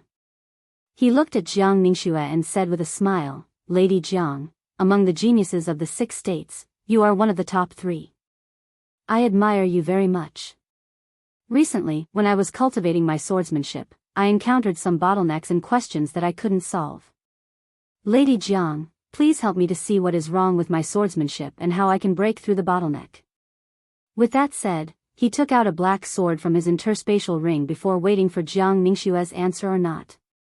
This 1-meter-long black sword had an exquisite and gorgeous design. A lifelike black dragon was coiled around the hilt. The sword was emitting a sharp coldness. Clearly, it was a rare relic weapon in the world. After all, this was the black dragon sword that the little black dragon had transformed into. Ji Tianqing had just communicated with the little black dragon with his spiritual power and confirmed his plan. Holding the black dragon sword, he stood up and walked to the center of the yard, ready to display his swordsmanship. Jiang Ningxue, who had been absent-minded, suddenly saw the black dragon sword in his hand. She was refreshed and her eyes glowed. She tried her best to suppress the excitement in her heart. She pretended to be calm as she looked at Ji Tianqing and asked, "Young Master Ji, the sword in your hand is no ordinary item. It must be a peerless relic, right?" Jiang Ningxue's reaction made Ji Tianqing laugh inwardly. He was even more certain of his guess. He nodded at Jiang Ningxue and said with a proud expression, "Of course. If you want to become an expert in the way of the sword, you must have an extraordinary sword. And this sword in my hand is a divine weapon that is 1 in a million." Jiang Ningxue saw his proud expression and became even more anxious. She stared at the black dragon sword, almost unable to move her eyes away. "Young Master Ji, since this sword is so extraordinary, it must have a famous name, right?" Hearing this question, Ji Tianqing immediately frowned. He nodded with a strange expression and said, "Of course it has a name, but it's not famous. It's a little strange. This sword is called Burial of Heaven. This name is a little, sigh." When he said this, the voice of the Burial of Heaven suddenly sounded in his mind. It said with some displeasure, "Even if you want to put on an act, don't slander me, all right?" Ji Tianqing hurriedly transmitted his voice to persuade it, "Burial of Heaven. You just need to sleep and recuperate. Don't worry about these trivial matters."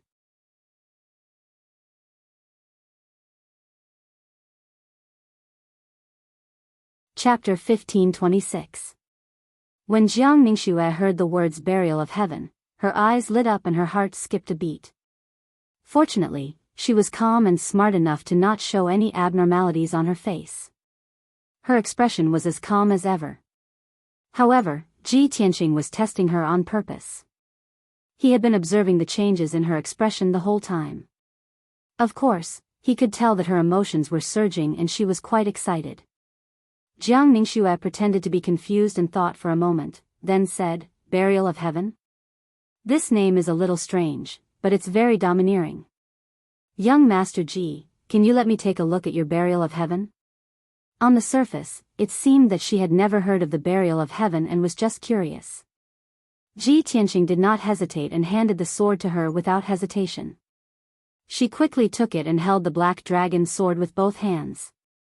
Her eyes were bright as she carefully observed it.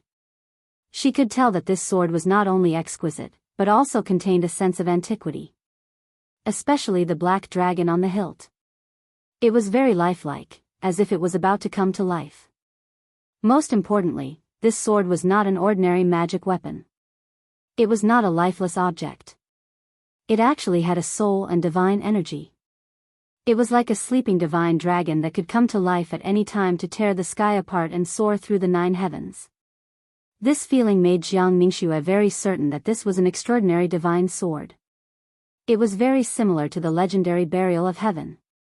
After a while, Jiang Ningxue was still holding the black dragon sword. She turned it over and over again, admiring it very much. Ji Tianqing saw that she was looking at it for a long time without saying anything, and had no intention of returning it. He asked, "Miss Jiang, what's wrong?" Jiang Ningxue finally came back to her senses.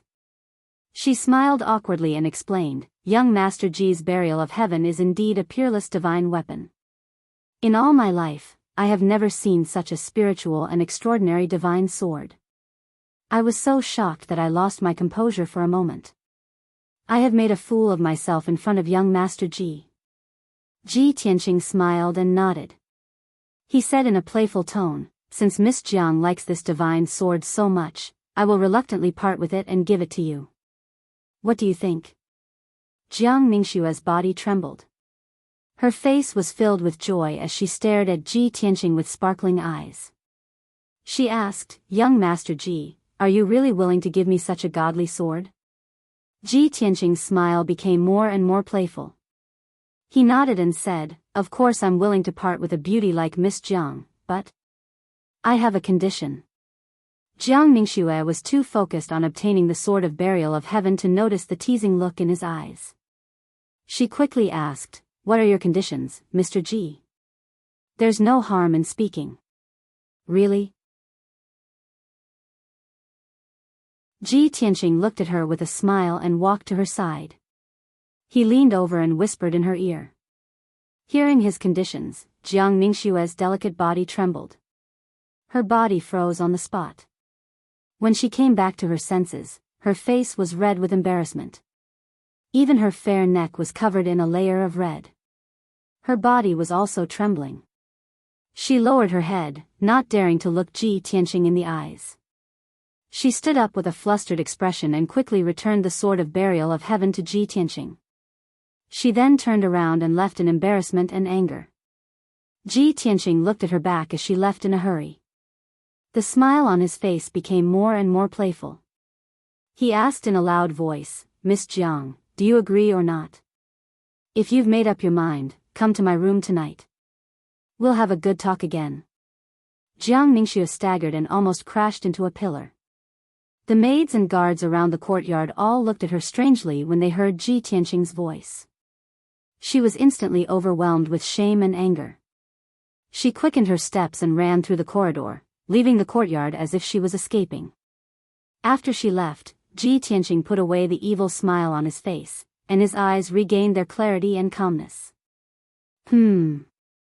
Since you are not a treacherous and fickle woman, why did you try to test me for Lu Li? I only tested you a little bit and you showed your true colors. Lu Li's honey trap seems to have collapsed by itself. Ji Tianqing put on a smile. After he went back to his room, he thought of another key issue. When I went to the foot of the mountain to receive tributes, 2 envoys of the White Knight Empire attacked me first. I injured them and they ran away. Then, 2 masked men in black showed up. They also wanted to take the sword of burial of heaven. Not long after that, Lu Li came to the Mount of Gods to pay his respects. He even asked the chief guardian to transfer me to the Hall of Tranquility. Lu Li tried his best to win me over. He even resorted to honey traps to let Jiang Ningxue get close to me to show his goodwill. Lu Li must be after the Heaven's Burier sword since he was willing to pay so much for it. Are the 2 masked men in black from the Empire of Thousand Snow? Previously, he had been wondering if the two groups of men who attacked him were from the Empire of White Knight. Now that Lu Li was trying so hard to please him, he understood that the second group of men in black might be from the Empire of Thousand Snow. On this thought, Ji Tianqing told himself that no matter what Lu Li was up to, he must be careful.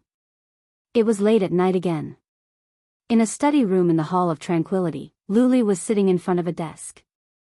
Jiang Ningxue in a white dress was sitting in front of him. She was reporting to him calmly. Lu Li, today, I approached Ji Tianqing on my own initiative. I spent half a day with him and I have found some clues. Hearing this, Lu Li was delighted. He asked at once, Shuer, what did you find? Jiang Ningxue said with relief, I have gained his trust. Recently, he has reached a bottleneck in his cultivation of swordsmanship. He wanted to practice swordsmanship and asked me to give him some guidance. He took out a black sword called the Burial of Heaven. I have observed it carefully. There should be no mistake. Lu Li's eyes glowed. He became excited and eager. Are you sure that is the Burial of Heaven? That's great. As the saying goes, even heroes fall for the charms of beautiful women. It seems that the beauty trap is the most effective. Shuer, since Ji Tianqing is willing to show you the Burial of Heaven, it means that he has a good impression of you and trusts you. You must strike while the iron is hot and find a way to get the Burial of Heaven. Speaking of this, Jiang Ningxue's expression became weird. She said with resentment, that guy said that he is willing to give me the Burial of Heaven, but he has a condition. What condition? Lu Li asked in a hurry, did you agree? Jiang Ningxue's face was cold. A glint of coldness flashed through her eyes. She said angrily, that damn lecher, he wants me to sleep with him for one night. Lu Li's expressions froze. He frowned with displeasure. But he thought to himself, damn that punk. He pretends to be a gentleman but he is such a pervert.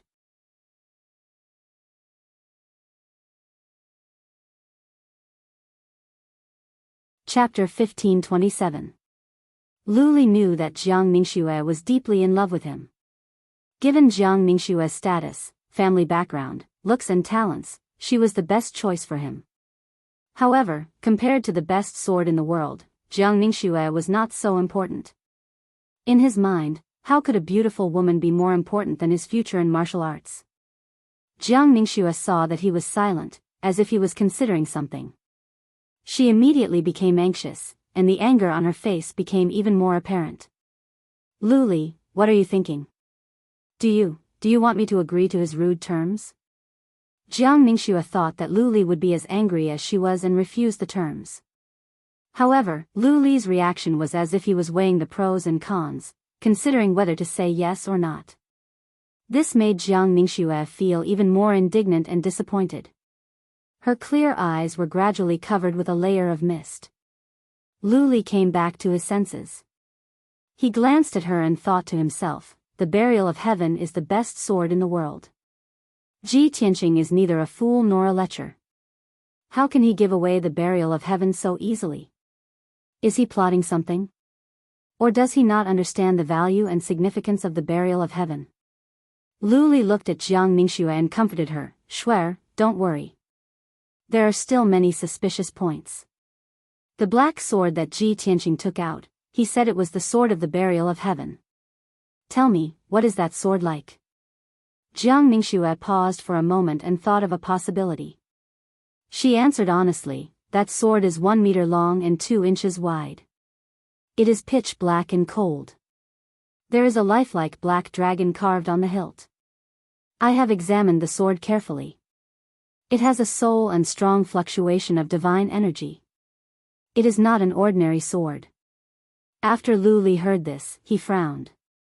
That sword is intact? There is a black dragon carved on the hilt? Yes. Jiang Ningxue nodded. Lu Li's expression changed. A cold glare flashed across his eyes. Shuer, you have been fooled by Ji Tianqing.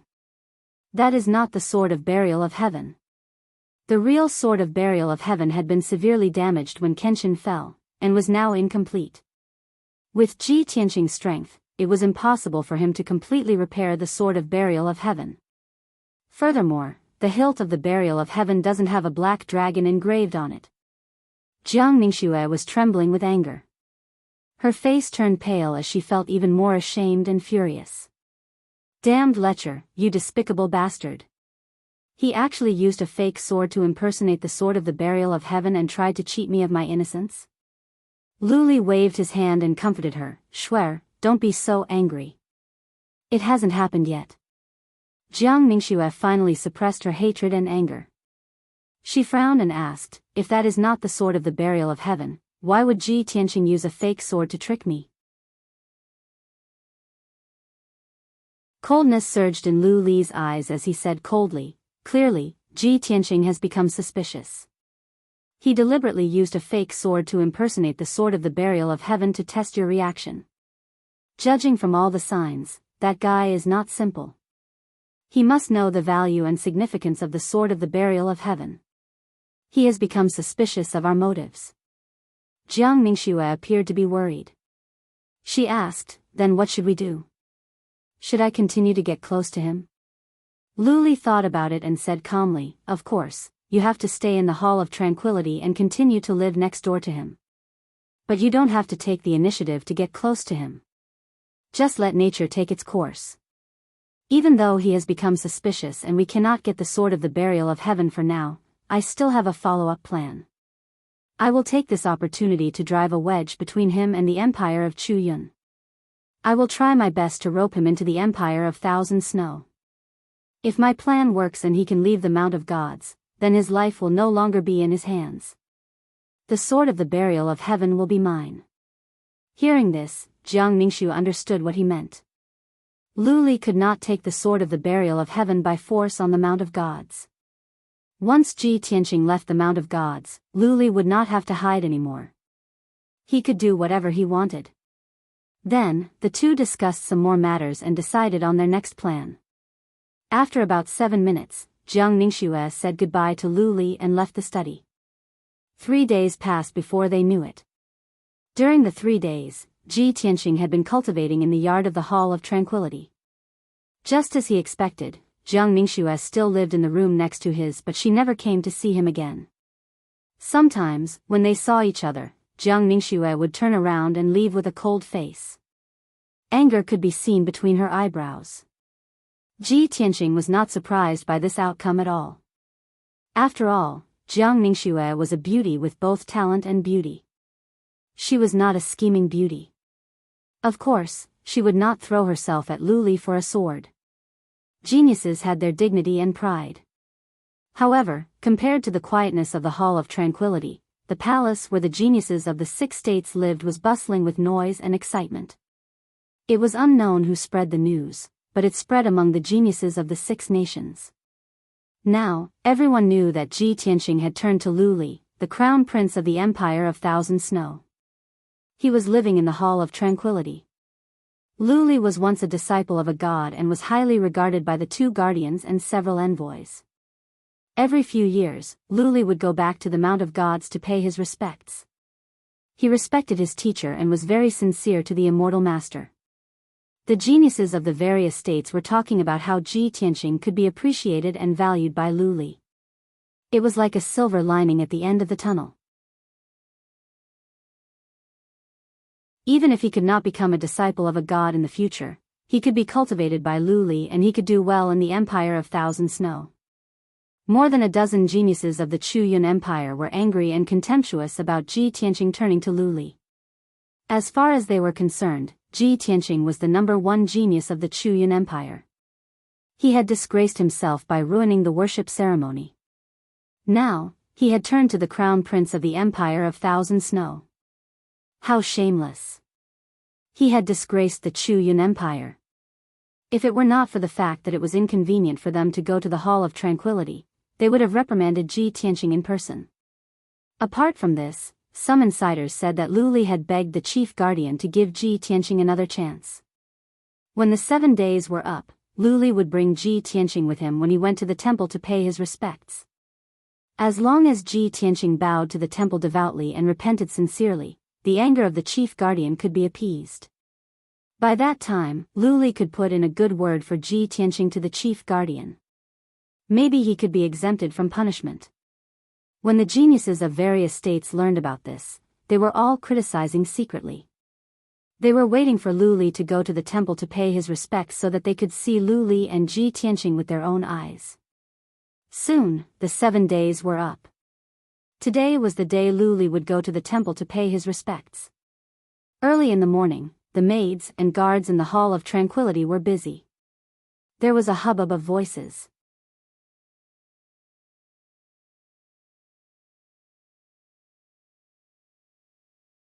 Chapter 1528.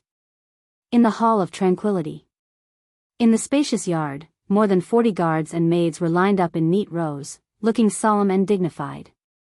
They were all elite selected from the honor guard, qualified to accompany Lu Li to the temple to worship the immortal Lord. In addition, Jiang Mingxue and several geniuses of the Thousand Snow Empire were standing in front of the team. Everyone stood in the yard, waiting quietly. Lu Li was not present. At the moment, he was leading Chief Steward Fang to the yard where Ji Tianqing lived. Arriving at the yard, Lu Li stood under the ancient pine in the yard and waited. Chief Steward Fang walked to Ji Tianqing's room and shouted respectfully, "Young Master Ji, the time is up. You should go to the temple with the Crown Prince." The door was still closed. Ji Tianqing's voice came from inside. "Crown Prince Lu is going to worship the immortal Lord. As a sinner, I will not join in the fun in case there is another disturbance." Hearing this, both Chief Steward Fang and Lu Li frowned. Lu Li waved his hand to signal Chief Steward Fang to leave. He said in person, "Young Master Ji, what do you mean? Didn't we agree on this before? Now that the time is up, you don't want to go. Are you trying to embarrass me on purpose?" As soon as he finished speaking, the door creaked open. Ji Tianqing stepped out and looked at Lu Li with a playful smile. He explained, "Crown Prince Lu, you have misunderstood. Since I have promised you, I will not go back on my words. I am just reminding Crown Prince Lu that it is best to think carefully before you make a decision, in case there is another accident." He and Lu Li both knew that today's matter would attract the attention and discussion of the geniuses of the 6 states. It was inevitable that something would go wrong. Lu Li was stunned. He smiled and said, "As long as young Master Ji is sincere in repentance, what accident can happen? Also, since I dared to invite young Master Ji to worship in the temple, I have thought it through." Sincere in repentance? Ji Tianqing raised his eyebrows and a playful smile appeared on his face. Others might not know, but he knew very well that he did not do anything wrong. Why should he go to the temple to repent? He had never done anything wrong, so how could he repent and turn over a new leaf? The reason why he agreed to go to the temple with Lu Li to worship the immortal master was that he had other intentions. Ever since the great changes in the world and the incident of the divine thunder, he had been harboring many doubts in his heart. He pondered for a long time, but he still couldn't figure it out. Why did the scene of Kenshin and martial god Taihao sparring appear in his soul when he entered the temple and saw the statue of divine Lord Taihao? Why did the great guardian tie him to the stone pillar and whip him? Why did the entire Mount of Gods shake and even thunder strike him? Was it because of the sword of burial of heaven, or because he looked like Kenshin? Or was it because of the Kenshin tomb in his body? He had always wanted to figure out the relationship between him and the Kenshin. He wanted to go to the temple again to see if there would be another great change in the world. Would the statue of divine Lord Taihao be worthy of his worship? With so many questions in mind, Ji Tianqing followed Lu Li out of the yard and into the front yard. Lu Li was at the front of the group, followed by Ji Tianqing, Jiang Mingxue, and Chief Steward Fang. Behind them were the maids and guards. They walked out of the Hall of Tranquility in a formidable array and walked toward the temple under the Tower of Clear Heaven. The sun had just risen. The faint golden sunlight shone on the peak of the Mount of Gods, illuminating all the buildings. The sea of clouds around the peak was also suffused with a golden glow. It was an auspicious sight. For Lu Li, this was a good omen, which made him feel relaxed and happy. Soon, they arrived at the plaza outside the temple. This spacious plaza was destroyed by the great changes in the world and the divine thunder, turning into a pile of ruins. Later, the powerful warriors and craftsmen of the Tower of Clear Heaven restored the plaza to its original state in just one day. At the moment, more than 100 young talents of the 6 states were gathered in the plaza. Seeing Lu Li and the others walking over, many of them looked up and sized up Lu Li, Ji Tianqing, and the others with mixed feelings. Most people's gazes were focused on Ji Tianqing. They wanted to see what this guy looked like after all the troubles he had caused. The geniuses of the Outcloud Empire also stared at Ji Tianqing with disdain and anger. They whispered to each other. Lu Li ignored the onlookers. He led the group through the plaza and was about to enter the temple. The chief guardian and the 6 messengers had been waiting in the temple for a long time. As soon as he arrived, the ceremony could be held and the worship could begin. However, when the team was about to cross the plaza, more than a dozen young geniuses stood in front of the team, blocking their way. These young geniuses were all from the Outcloud Empire. Their leaders were Lan Yiqing and Kuang Long. Lu Li stopped at once. He frowned and asked in a deep voice, "What are you doing?" As the representative of the Outcloud Empire, Lan Yiqing stepped forward, cupped his fists to Lu Li and explained, "Prince Lu, we do not mean to offend you and we will not stop you from worshipping the immortal Lord. However, there is a shameless traitor in the Outcloud Empire who has disgraced our nation. As citizens of the Outcloud Empire, we cannot sit by and do nothing. We must stop this traitor and make him give a reasonable explanation." Lan Yiqing's cold words spread throughout the square. The scene instantly quieted down, and the atmosphere became somewhat heavy and tense. The young talents from the other states quickly retreated to the sides of the plaza, waiting to see a good show. They all knew that the traitor Lan Yiqing mentioned was Ji Tianqing. The geniuses of the Outcloud Empire were going to make things difficult for Ji Tianqing. Everyone was looking at Ji Tianqing with interest, waiting to see how he would explain and how he could resolve the situation. Lu Li was trying his best to win over Ji Tianqing to sow discord between Ji Tianqing and the Outcloud Empire. The news that the geniuses of other states learned was released by Lu Li on purpose. Now, Lan Yiqing and the others showed up to stop Lu Li, which was within Lu Li's expectation. Lu Li thought to himself, "The plan is going well. Everything is going according to my plan. Now that the Outcloud Empire is making things difficult in public, it is a good chance for me to win over Ji Tianqing." On this thought, Lu Li looked at Lan Yiqing coldly and sneered, "Ha, ha. Lady Lan, you can eat whatever you want but you can't say whatever you want. People around me are my friends and citizens of the Thousand Snow Empire. How can I be a traitor?" Lan Yiqing didn't argue with him. She stared at Ji Tianqing coldly and shouted with contempt, "Ji Tianqing, you have the guts to betray the Outcloud Empire but you don't have the guts to admit it?"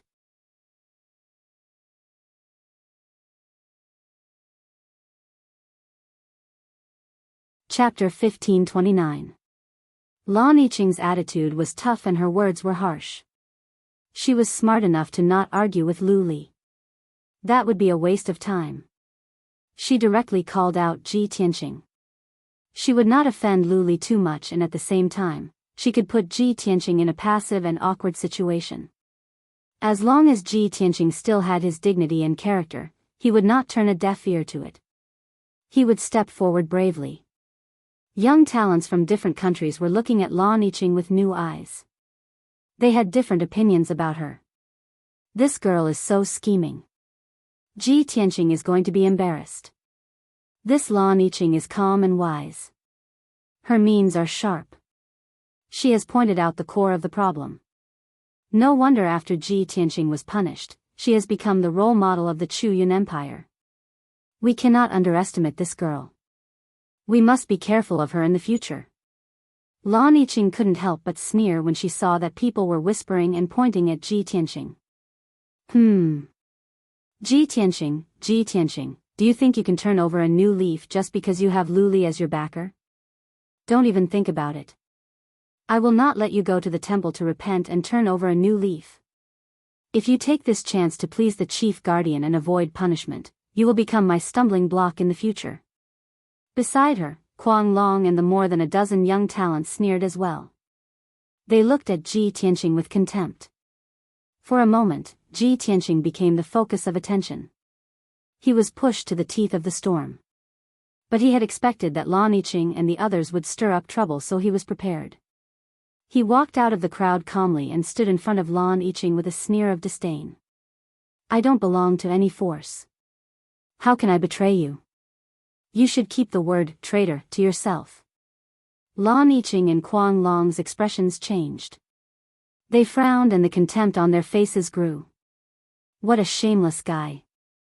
Lan Yiqing scolded coldly, Ji Tianqing, don't forget that you are the #1 genius of the Chuyun Empire. Now, you've sided with the crown prince of the Thousand Snow Empire. If this isn't betrayal, then what is? Ji Tianqing also frowned and said contemptuously, Lan Yiqing, are you deaf, or are you out of your mind? I've already made myself clear. Do you still not understand? Although I came to the vast heaven pagoda with the identity of the Outcloud Empire's #1 genius, I'm not a member of the Outcloud Empire. Who I want to be with is my personal matter. What does it have to do with you? Yi Qingtang thought. Who the hell are you? Are you qualified to tell me what to do? The cold and majestic voice spread throughout the entire square. The geniuses from various countries were all shocked as they looked at Ji Tianqing in disbelief. No one would have thought that he would say such arrogant words, and even scold Lan Yiqing so badly. Lan Yiqing was so angry that she glared at him. She pointed at him and said, you, 3 times, but could not find a word to refute. Kuang Long and the other young geniuses were also furious. They looked at Ji Tianqing as if they were going to spit fire. However, like Lan Yiqing, they had seen Ji Tianqing participate in the ranking battle with their own eyes. At that time, Ji Tianqing's style of dress was completely different from the people of the Chuyun Empire. Even his speech and accent were very awkward. Everyone knew that Ji Tianqing was indeed not a member of the Chuyun Empire. However, Lan Yiqing was furious. She had not achieved her goal, so how could she back down? She pointed at Ji Tianqing and shouted coldly, Ji Tianqing, if it weren't for the special care of Saint Emperor Chuyun, how could you become the #1 genius of the Chuyun Empire? Now that you want to join the Qinshu Empire, how could you say such heartless words? Saint Emperor Chuyun will not let you go. Kuang Long and the other young geniuses nodded in agreement while cursing furiously. Ji Tianqing stared at Lan Yiqing coldly and scolded contemptuously, I became the #1 genius of the Chuyun Empire because of my strength. I used my real strength to defeat all of you trash, not because of anyone's special care. As for whether the great Emperor Chuyun will let me go, what does that have to do with you? Who do you think you are to represent the great Emperor Chuyun? I'm warning you one last time, don't tell me what to do. Take your claws away, or I don't mind crippling them. Such arrogant words made Lan Yiqing, Kuang Long, and the other geniuses turn pale and tremble. He dared to say such arrogant words in front of the geniuses of the 6 countries. He was too arrogant. However, his aura was majestic, and his entire body emitted an incomparably domineering aura. Every word he spoke was like muffled thunder that fiercely shook the hearts of everyone present. Lan Yiqing was shocked and angry. He was so angry that he almost vomited blood. His face was livid. Ji Tianqing, you will definitely pay for what you've said today. She glared at Ji Tianqing with a face full of hatred. After leaving behind some harsh words, she turned around and left. She wanted to use today's opportunity to humiliate Ji Tianqing in public and stop him from going to the temple. She didn't expect things to turn out this way. Not only did her plan fail, but she was also scolded by Ji Tianqing in public. She was humiliated. The more she thought about it, the more ashamed she became. She was so angry that she spat out a mouthful of blood. Kuang Long and the other young geniuses quickly surrounded her and retreated to the edge of the square to comfort her. However, there was still one person standing in front of Lu Li and Ji Tianqing. He was in a white robe. Even though he was a man, he was as beautiful as a woman. His temperament was feminine and charming. Without a doubt, he was Yin Wu Quebec. Although he was also in the crowd just now, he didn't say anything from the beginning to the end, nor did he slander Ji Tianqing. At the moment, he was looking at Ji Tianqing with mixed feelings. He secretly sent a message, "Young Master Ji, I didn't expect that things would turn out this way. No matter what, I must remind you that Lu Li is a cunning and scheming man. He will do anything to achieve his goals. Even if you are in trouble, you should not follow him. He is not a wise leader." Ji Tianqing also looked at him with a deep gaze, sending him a message, "Thank you for your concern and reminder. I have my reasons and plans for doing this. Also, I don't belong to any force and I will not submit to anyone. Even if the Holy Emperor of Thousand Snow was here, he could not make me submit to him, let alone Lu Li." Hearing Lu Li's words, the worry in Yin Wukei's eyes disappeared. He nodded slightly to Ji Tianqing and transmitted his voice to him, "I didn't misjudge you. You are still arrogant and proud as always. However, I was born in the Chuyun Empire. My family and friends are all in the Chuyun Empire. Therefore, I am unable to stand up and support you. Please forgive me."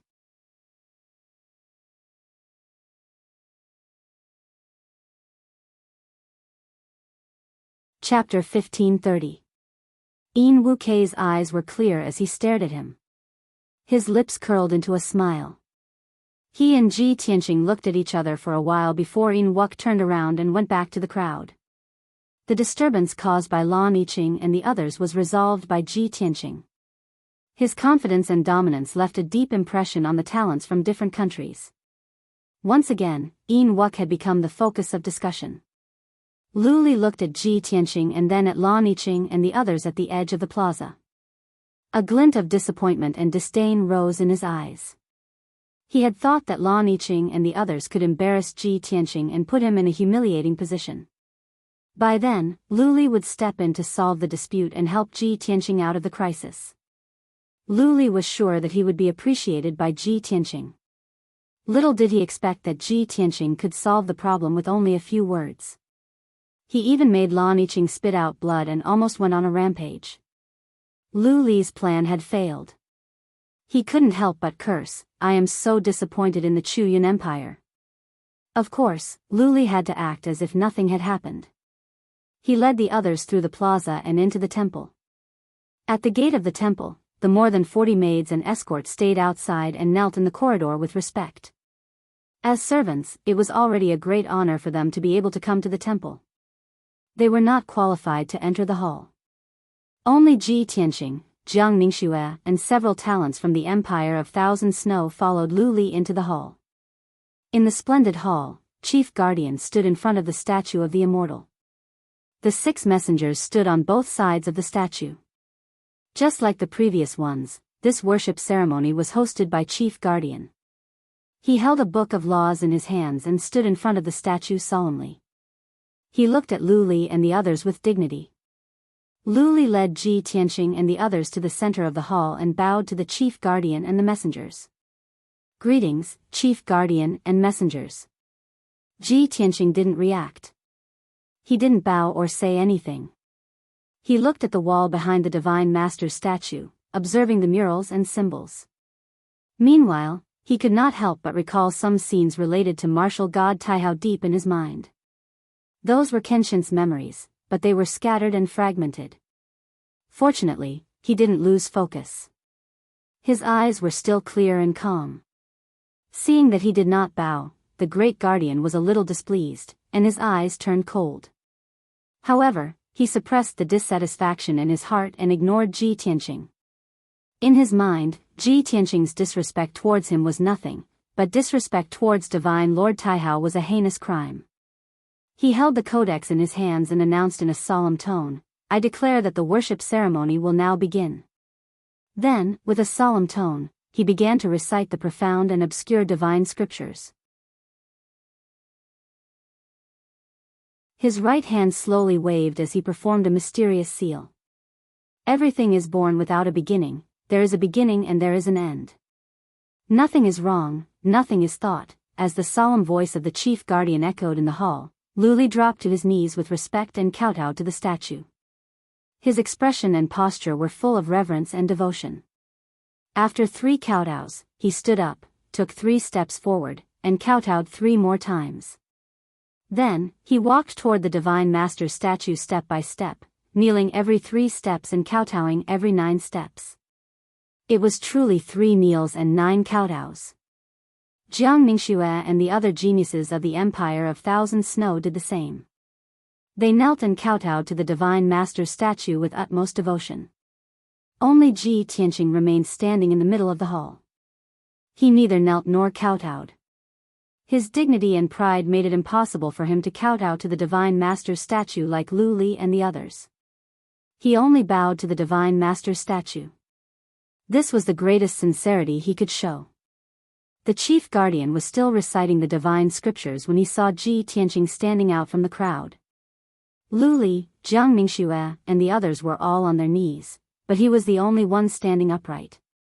He was too conspicuous. The chief protector immediately stopped chanting when he saw this. He furrowed his brows as anger surged through his eyes. He never expected that after what happened last time, Ji Tianqing would not learn his lesson. He even dared to offend the Divine Master's dignity. He gave Ji Tianqing a chance to turn over a new leaf for Lu Li's sake. He never expected that Ji Tianqing would still have such an attitude. How could he not be angry? Ji Tianqing, I have shown you mercy and given you a chance to come to the temple to worship and repent. How dare you not kneel? The chief guardian glared at Ji Tianqing and scolded him coldly. The messengers, Lu Li, and the others were all startled. They all turned to Ji Tianqing. Everyone stared at him with shocked and puzzled expressions. Nobody could understand why this guy refused to repent. The statue enshrined in the temple was the supreme martial god Taihao. Was this guy stupid? Why wouldn't he kneel and worship the Divine Master's statue? If someone's attitude was pious, they might be able to gain the Divine Master's favor and receive the Divine Master's enlightenment and rewards. At this moment, a sudden cry of surprise broke the silence of the temple. Heavens! Everyone, look! The Divine Master's statue is showing an oracle. Hearing this, everyone was taken aback. Their eyes were dazed and they could not react in time. A moment later, everyone came to their senses and turned to look at the Divine Master's statue. The majestic and dignified Divine Master's statue lit up with a dazzling golden light. It was incomparably sacred. On the pedestal at the foot of the statue was a white jade slab, 2 meters wide and 10 meters long. It also lit up with a white light. This jade slab was part of the pedestal and was used for decoration and embellishment. At the same time, this jade slab was a piece of divine jade that could communicate with the Divine Master. It had a special function, which was to show the Divine Master's oracle. When a peerless expert or genius worshipped the Divine Master's statue, if they could gain the Divine Master's favor, the jade slab would light up and show different oracles. Some oracles were to enlighten believers. Some oracles were to give orders. For nearly 1,000 years, only a few people received oracles when they worshipped the Divine Master's statue. Those few people were the saint emperors of several large empires and the great protector of the past. Back then, the great protector was also a peerless genius of his generation. With his abyss body, his name shook the world. When he worshipped the Divine Master's statue, he gained the Divine Master's favor and triggered an oracle. Later, he was nurtured into a warrior saint expert and was highly regarded by the Divine Master. He was appointed as the great protector of the Clear Heaven Pagoda. Now, the oracle had come again. The great protector, the 6 messengers, Lu Li, Jianghu, and the others all showed excited expressions. Lu Li, in particular, was so excited that his face was flushed. He hurriedly kowtowed 9 times to the Divine Master's statue and laughed excitedly.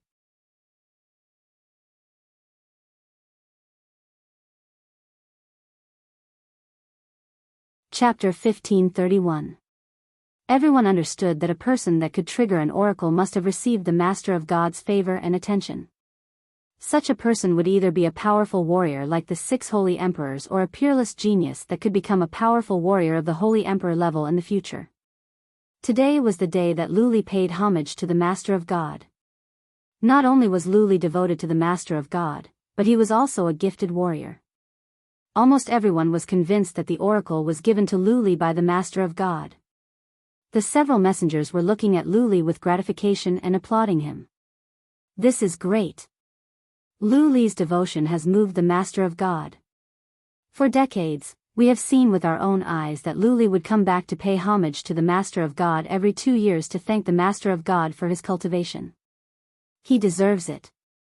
When Luli was still an apprentice, we all thought highly of him and believed that he would achieve great things in the future. It seems that we are right. Right. The Master of God has given us an oracle. This is his acknowledgement of Luli. Chief Guardian was so happy that he even forgot about Ji Tianqing's disrespect to the Master of God. Looking at Luli with glowing eyes, Chief Guardian exclaimed, "Luli, I have always seen your talent and your devotion to the Master of God, and I approve of it. Now, you have finally won the Master of God's favor and the oracle is here. You have achieved something. I am happy for you and I am proud of you." Luli had become the center of attention. Being praised by the Chief Guardian and several messengers, he was so excited that his heart was pounding. He had been waiting for this day for hundreds of years. In order to win the Master of God's favor, he had done everything he could. Now, his wish had finally come true. He was so happy and excited that he almost jumped to his feet. That being said, he tried his best to suppress his excitement. He remained humble and courteous. He bowed to the Chief Guardian and the messengers and expressed his gratitude in a dignified manner. Jiang Mingxue and the other geniuses of the Empire of Thousand Snow were looking at Luli with admiration and admiration. For them, this was a dream that was out of their reach. They were excited and proud that Luli had been acknowledged by the Master of God. However, right when everyone was filled with excitement and revelry, a voice that was filled with bewilderment resounded once more in the hall. Why is the Divine Master's oracle a little strange? The hall instantly quieted down. Everyone stopped smiling and turned to look at Lin Daoyi. He was the first one to notice the arrival of the oracle. Now, it was him again. After carefully examining the oracle, he asked this question. Everyone looked at the jade slab at the base of the statue. On the white jade slab, there were 2 lines of golden words. When I first entered the conferred God's land, I was struck by lightning from the 9 heavens. When the day comes, I'll break the secrets of heaven with a single sword. The years passed without a trace, the affairs of the world reincarnated into another epoch. Even now, I still think of the 9 heavens beyond, destroying the Milky Way and breaking spacetime with my palm. Previously, when everyone saw the white light flickering on the jade board, they only knew that the Divine Lord's oracle had arrived. Because of this, they cheered and jumped for joy. No one carefully read the contents of the oracle. Now, they stared at the 2 lines of words. After reading it 2 or 3 times, they all frowned in confusion. Not only did the Chief Guardian and the 6 emissaries find it strange, but even Jiang Mingxue and the several geniuses of the Empire of Thousand Snow were suspicious. They secretly observed Luli's expression. Luli stared at the 2 lines of golden words. The excitement and ecstasy in his heart disappeared without a trace. He was filled with confusion, disappointment, and unwillingness. He pressed his lips together and said nothing. Anyone could see that the first sentence of the oracle excluded Luli from the list. When he first entered the conferred God's land, he was struck by lightning from the 9 heavens. This clearly meant that the one favored by the Divine Lord had just entered the Mount of Conferred Gods and he had attracted lightning from the 9 heavens. When the day comes, I'll break the secrets of heaven with a single sword. This implied that the Divine Lord thought highly of this person. This person was talented and had unlimited potential. In the future, he would become a powerful warrior who could break the secrets of heaven with a single sword. As for the second paragraph, no one could understand it. For example, the words, time of ages, reincarnation after reincarnation, beyond the 9 heavens, destroy galaxies, and break time and space, were even more confusing. The Divine Lord's oracle was strange. No one knew who it was referring to. The chief guardian, the 6 emissaries, Lu Li, and the others were all silent. They frowned and discussed in confusion. Ji Tianqing was the only one in the hall. After a moment of thought, he put on a smile. He put his hands behind his back and stared at the statue of the Divine Lord with glowing eyes. He murmured to himself, "It seems that the changes in heaven and earth and the thunderbolts were not coincidences. Martial God Taihao has sensed my existence and he thinks that I am Kenshin. That is why he sent down this oracle. Time of ages left no trace. Reincarnation after reincarnation. Even now, he still thinks about beyond the 9 heavens, destroying galaxies and breaking time and space. Martial God Taihao is talking about Kenshin, isn't he? Or perhaps, he intentionally said these words in order to test if I'm the reincarnation of the Sword God." Thinking of this, he finally understood the reason for the disturbance. The smile on his face grew wider. The chief guardian and the 6 emissaries were discussing telepathically, trying to figure out the meaning of the oracle. Suddenly, he glanced at Ji Tianqing. Seeing Ji Tianqing's smiling face, the chief guardian frowned and shouted, "Ji Tianqing! What are you laughing at? This is a sacred temple. How dare you be disrespectful to the Divine Lord?" The cold and angry shout interrupted everyone's thoughts. Everyone's gazes gathered on Ji Tianqing. Ji Tianqing did not restrain himself. Instead, the smile on his face grew wider. He said in a playful tone, "I am laughing at someone who thinks he is infallible and misinterprets the Divine Lord's oracle. Making such a joke is disrespectful to the Divine Lord, isn't it?" The chief guardian was rendered speechless. His old face turned red. But he maintained his dignified look and shouted, "The Divine Lord's oracle is of course unfathomable and contains heaven's secrets. It is normal that mortals like us cannot understand it. How can it be a joke?" Ji Tianqing stared at him and said with a smile, "Everyone is cheering and celebrating before they can see the oracle clearly. What is this if not a joke?" The chief guardian and the emissaries blushed at the sarcasm. They were embarrassed and ashamed. Lu Li, Jiang Ningxue, and the others were so ashamed that they wished they could find a hole to hide in. Seeing that the chief guardian was speechless, Ji Tianqing continued, "Is the oracle really that hard to understand? I don't think so. Just entering the apotheosized land and being struck by lightning." "Ha, ha." He sneered and glanced at the chief guardian and the emissaries. Then, he turned around and walked out of the hall. Everyone looked at his back and suddenly thought of something. Their expressions changed drastically. Lin Daoyi exclaimed in disbelief, "I understand now. The oracle is talking about Ji Tianqing."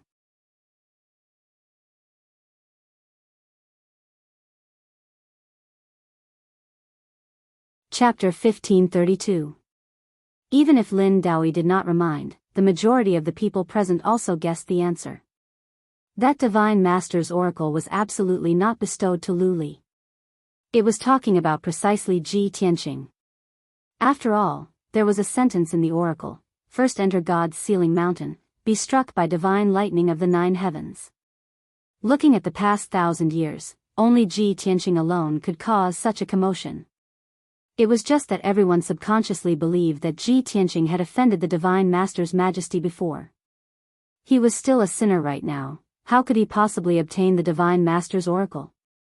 When the oracle descended, everyone's first reaction was Lu Li and would not consider Ji Tianqing at all. This was simply too preposterous. But the oracle still appeared clearly on the jade tablet. Who dared to question the Divine Master's oracle? The expressions of the chief protector and the few divine envoys all became very complicated. Before this, they did not take Ji Tianqing seriously and even somewhat loathed and hated him. In terms of strength, this guy could not rank in the top 5. In terms of talent, this guy was also very ordinary. Yet, this guy was arrogant and conceited, triggering a huge change in heaven and earth, causing God's sealing mountain to tremble and nearly causing a catastrophe. If not for Jiao coming forward to protect him, the chief protector would have long expelled him from the vast heaven pagoda. But now, this guy just bowed to the Divine Master's statue and obtained the Divine Master's favor, even showing the oracle. This was simply too inconceivable, too dreamy. The few divine envoys stared at the oracle and were still whispering to each other, discussing the meaning of the oracle. But the chief protector frowned, all sorts of thoughts currently flashing through his mind. No wonder His Highness Jiao would protect Ji Tianqing. It must be that His Highness saw through this boy's extraordinariness long ago and will obtain the Divine Master's favor. Previously, this seat was still planning to find a chance to expel him from God's Sealing Mountain in the future, to prevent him from wreaking havoc in the Holy Land again. But I didn't expect that he obtained the Divine Master's attention and favor. Looks like not only can this seat not expel him, but I also have to value and groom him even more. Sigh. Thinking up to here, the chief protector sighed heavily in his heart, only feeling very vexed. Ji Tianqing was arrogant and did not put him in his eyes at all.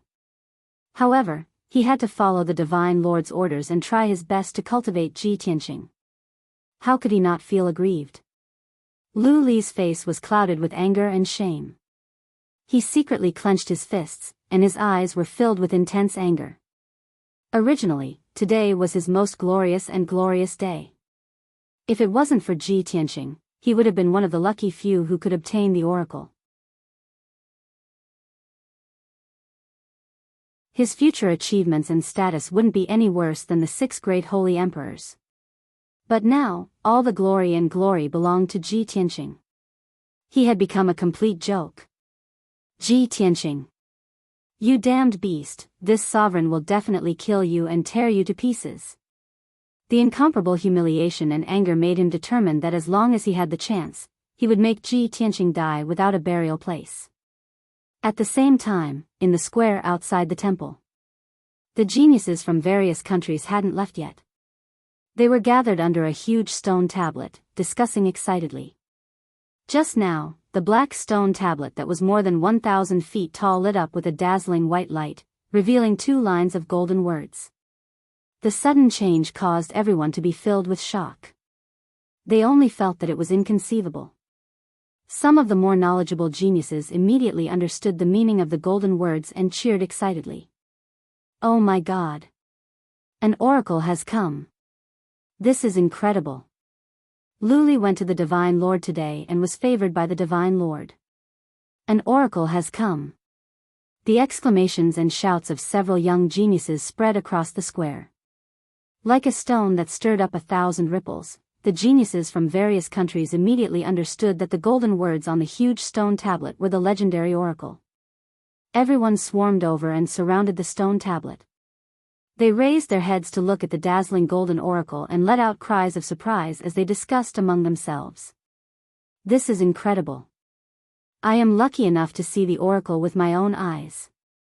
I have heard a long time ago that only the emperors of various countries and the great guardians could receive the oracle when they went to the Divine Lord. I can't believe that Lu Li got one as well. I read in a book that in the past 1,000 years, only 4 people had received the oracle when they went to the temple to worship. Lu Li was once an apprentice and a talented martial arts genius. Every couple of years, he would come to the temple to worship. His pious worship must have moved the Divine Lord. That's why the Divine Lord cherished talents and gave him the oracle. Now, Lu Li is going to be famous and awe the 6 countries. He can be favored by the Divine Lord. In the future, he will be as successful as the holy emperors of various countries. Everyone's faces were filled with excitement, as well as intense envy and jealousy. Just as everyone was discussing animatedly, someone suddenly let out a cry of surprise. Look, why is that guy coming out?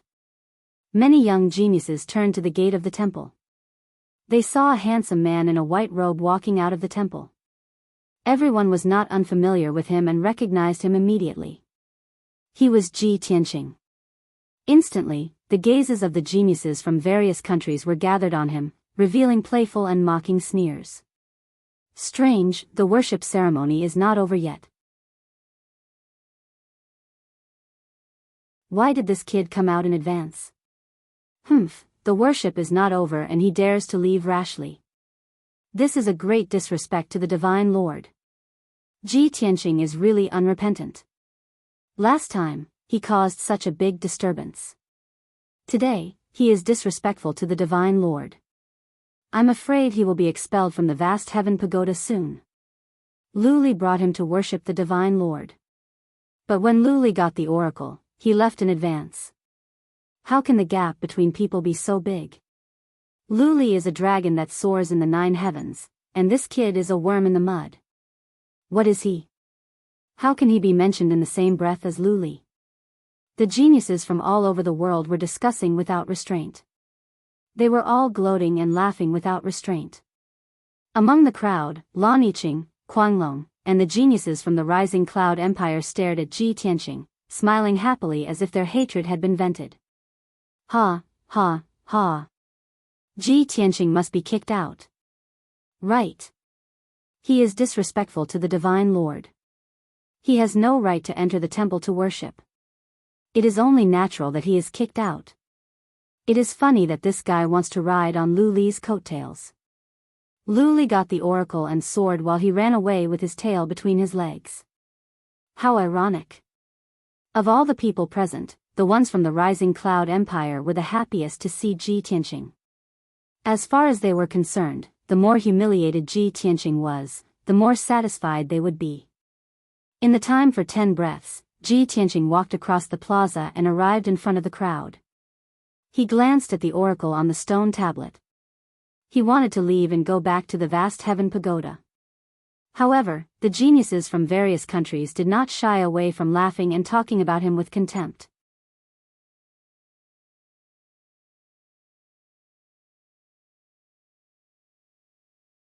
Chapter 1533. Today, the young geniuses of the Outcloud Empire were here to humiliate Ji Tianqing. Lan Yiqing had led the young geniuses to stop Ji Tianqing from going to the temple to worship. Instead, Ji Tianqing was angered to the point of vomiting blood. Now that Ji Tianqing had been kicked out of the temple, she would not let go of this chance to humiliate Ji Tianqing. The young geniuses stood in a row in front of Ji Tianqing. Ji Tianqing stopped. He looked at Lan Yiqing and the others with a straight face and said coldly, "Good dogs don't block the way. If you know what's good for you, piss off." As soon as he spoke, Lan Yiqing and the others were livid with rage. Their eyes were burning with rage. Lan Yiqing sneered and said with contempt, "Ji Tianqing, how dare you be so arrogant under these circumstances? You are courting death." Guanglong also grinned and sneered, "Ha, ha, you have no shame in betraying your own country. You want to curry favor with Luli of the Empire of Thousand Snow. You are willing to be his lackey. What is the result? He worships the immortal Lord and is favored by the immortal Lord. Now, you are kicked out of the temple. You don't even have the right to worship the immortal Lord." Ji Tianqing's eyes grew cold. There was a glint of coldness in his eyes. He put on a meaningful sneer. He glanced over to Guanglong, Lan Yiqing and the young geniuses of the Outcloud Empire and said in a low voice, "You think the immortal Lord gave the oracle to Luli and I was kicked out of the temple? So, you bunch of clowns can't wait to jump out and humiliate me?" The young geniuses let out disdainful smirks. "Of course. You're the one humiliating me, you traitor. Ha, ha, ha, at least you know your place. Ji Tianqing, you have been expelled from the Outcloud Empire. You don't deserve to be a citizen of our country. Traitor. Kneel down and admit your sins." The geniuses of the Chuyun Empire had the advantage in numbers, and Ji Tianqing had been chased out of the temple. Under such circumstances, the geniuses were naturally arrogant and wanted to take the opportunity to humiliate him, ruthlessly trampling on his dignity in front of the geniuses of the 6 nations. Ji Tianqing suddenly smiled. He was so angry that he laughed. His entire body erupted with soaring battle intent. His incomparably powerful aura was like an invisible mountain that pressed down on everyone. "You bunch of clowns dare to point fingers in front of me? I've already warned you before. Since you insist on seeking death, I'll grant you your wish." He roared with a domineering aura, and his entire body lit up with a golden light that soared into the sky. His body also suddenly grew to a height of more than 10 meters, turning into a majestic giant. All of you, get down. Amidst his furious roar, he suddenly waved his palms and fiercely slapped at the three young geniuses in front of him. Heaven-seizing palm. The three of them were sneering and mocking him when suddenly, two giant golden palms descended from the sky with a force that could destroy heaven and earth. The three of them instantly froze, and their eyes widened in horror. They had never imagined that Ji Tianqing would actually be so arrogant, attacking at the slightest disagreement. The power of the giant golden palms was too terrifying, and the speed of the attack was also extremely fast. Before they could react, they were hit by the giant golden palms. Bam! Bam! A deafening muffled sound suddenly exploded in the square. Two giant pits were formed on the hard and sturdy stone ground. The three young geniuses of the Chu Yun Empire were lying in the ruins, covered in blood, and had already fainted. The sudden upheaval left everyone in the square dumbfounded. The geniuses of the various nations had an incredulous expression as they looked at Ji Tianqing with astonishment and exclaimed, "Oh my God! Is this guy crazy? He wants to become enemies with more than 10 geniuses of the Chu Yun Empire? He actually dares to injure other geniuses outside the temple? He's really lawless. This guy is finished. No one dares to cause trouble on Mount God Bestowment. He's dead meat. Heh heh, the people of the Chu Yun Empire are actually fighting among themselves outside the temple. What a joke."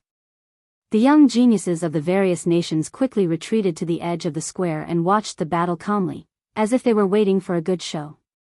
Song Zhanyu, who was in the crowd, stared deeply at Ji Tianqing and sneered. "Humph. This guy is really arrogant. He actually dares to fight more than 10 young geniuses in front of everyone. That's good. I can see how strong he is. Perhaps he will even use the legendary Sword of Burial of Heaven." At the same time, Lan Yiqing, Kuang Long, and the others, who were inexplicably shocked, finally came to their senses. They looked at the deep pit in front of them and their three companions at the bottom of the pit. They were instantly furious and roared angrily. "Ji Tianqing! How dare you make a move outside the divine hall? You traitor! How dare you attack your own countrymen? You're heartless.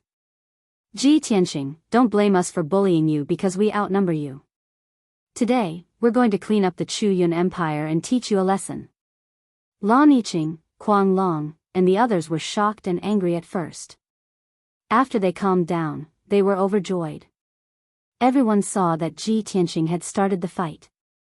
If they joined forces to fight back and beat Ji Tianqing half to death and destroy his cultivation, it would be reasonable.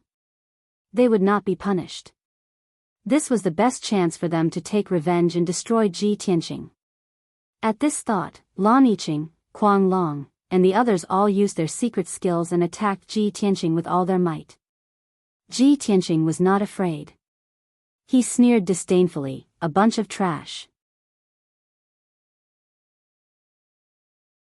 I said I would beat you up. Do I have to pick a time?" As he said that, he swung his fists again and used his ultimate move to attack the two young geniuses not far away. Star-shattering fist. The two young geniuses were Kuang Long's fans. They had been following Kuang Long and were very arrogant. They had been cursing him. However, the two of them were only at the 4th level of the primordial spirit realm. Before they could defend themselves, the two balls of dazzling golden fist radiance had already struck the two of them. Bam! Bam! With two dull thuds, the two young geniuses were sent flying. Blood spurted out of their orifices as they landed 1,000 feet away. The two young geniuses smashed into the edge of the square. After they landed, they fell unconscious and did not get up again. At this time, Lan Yiqing, Kuang Long, and the 6 young geniuses all used their powerful ultimate moves to attack Ji Tianqing. Pillars of fire, ice blades, and sword radiance of various colors, as well as the radiance of spells that covered the sky, fell from the sky and enveloped Ji Tianqing. The area within a radius of 3,000 meters was instantly transformed into a colorful and dazzling world. Ji Tianqing's figure was about to be drowned by the various spells. At this critical moment, Ji Tianqing was fearless even though he was facing 8 opponents alone. Golden light flashed behind him and a pair of golden wings appeared.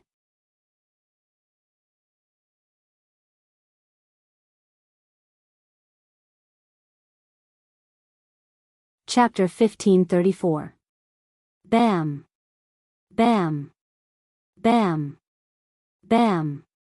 Bam! At that moment, Lan Yiqing, Kuang Long, and the others all sneered, as if they had succeeded. Cold, sinister smiles hung on the corners of their lips. The geniuses from the various countries had mixed feelings. Some felt sorry for Bam. Others were gloating. Most of them were certain that Ji Tianqing would not be able to withstand the combined attacks of the 8 geniuses. Even a genius at the 6th level of the primordial soul realm would be killed on the spot, let alone his 5th level of the primordial soul realm. Everyone was dumbfounded. They could not believe what they had seen. He saw that the square with a radius of 3,000 meters had become a fragmented ruin. Several huge deep pits had appeared, and the surroundings were covered with cracks like a spider web. Ji Tianqing stood above the crater, unscathed. He stepped into the sky, his body tall and straight. A pair of large golden wings bloomed behind his back, radiating a holy light under the sunlight. He was as majestic as a god. He looked down at Kuang Long and the rest coldly. He was exuding a domineering aura. Everyone was stunned for a long time. When they came to their senses, they exclaimed. Lan Yiqing, Kuang Long, and the rest were also shocked. Their hearts were beating wildly. How is this possible? He's unscathed. That damned bastard. In just 2 short months, he's become even stronger than before. We've broken ties with him. No matter what, we have to cripple him today. Otherwise, there will be no end to our troubles. The 8 geniuses communicated secretly. They exchanged looks and reached a consensus. Let's attack together. Let's end this quickly. Along with a few low shouts, the 8 geniuses attacked Ji Tianqing with all their might. A cold light flashed in Ji Tianqing's eyes. He waved his palms without hesitation. He unleashed all his strength and used his ultimate move. Heaven-capturing palm. Star-shattering fist. His left hand struck out a giant golden palm, while his right hand struck out a mountain-like golden fist radiance, blasting towards the young geniuses. Peng peng peng. Another series of muffled sounds burst out. The 4 young geniuses were sent flying by the giant golden palm and fist radiance. They spat out mouthfuls of blood as they were sent flying and smashed into the square. These 4 people were the same as the previous 5. They could not withstand a single blow from him and were severely injured on the spot. Such a powerful and invincible strength shocked all the geniuses of the various countries, causing them to reveal a look of deep shock. Following that, Ji Tianqing used the divine concealment step, maintaining his stealth state as he quietly rushed to the side of the 2 young geniuses. Bang bang. With a punch and a palm, he sent the 2 young geniuses flying and landed in a corner of the square. Their chests and abdomens caved in, and blood spurted out from their noses and mouths. After falling to the ground, they struggled a few times, but failed to get up. At this point, he had already defeated 11 young geniuses. Only Lan Yiqing and Kuang Long were left. They were still using their ultimate techniques to fight against him. Only the 2 of you are left. Even though you have lost to me, I don't mind trampling on you one more time. Ji Tianqing shouted in a dignified tone, emitting a powerful aura. With that said, he was about to use his secret skill to crush Lan Yiqing and Kuang Long. But at this moment, an angry roar like a great bell suddenly exploded in the air above the square. Stop! Everyone turned around. They saw more than a dozen powerful warriors walking out from the gate of the temple. The leader was the chief guardian. He flew over to the square with a gloomy expression. The 6 emissaries followed him and hurried to the square as well. At the end of the group was Lu Li, Jiang Ningxue, and several geniuses of the Empire of Thousand Snow. Clearly, the fight just now was so loud that the chief guardian and the emissaries were alerted. The square quieted down. Nobody said a word. They looked at Ji Tianqing and the chief guardian. Everyone secretly thought that Ji Tianqing was finished this time. The chief guardian would never let him go.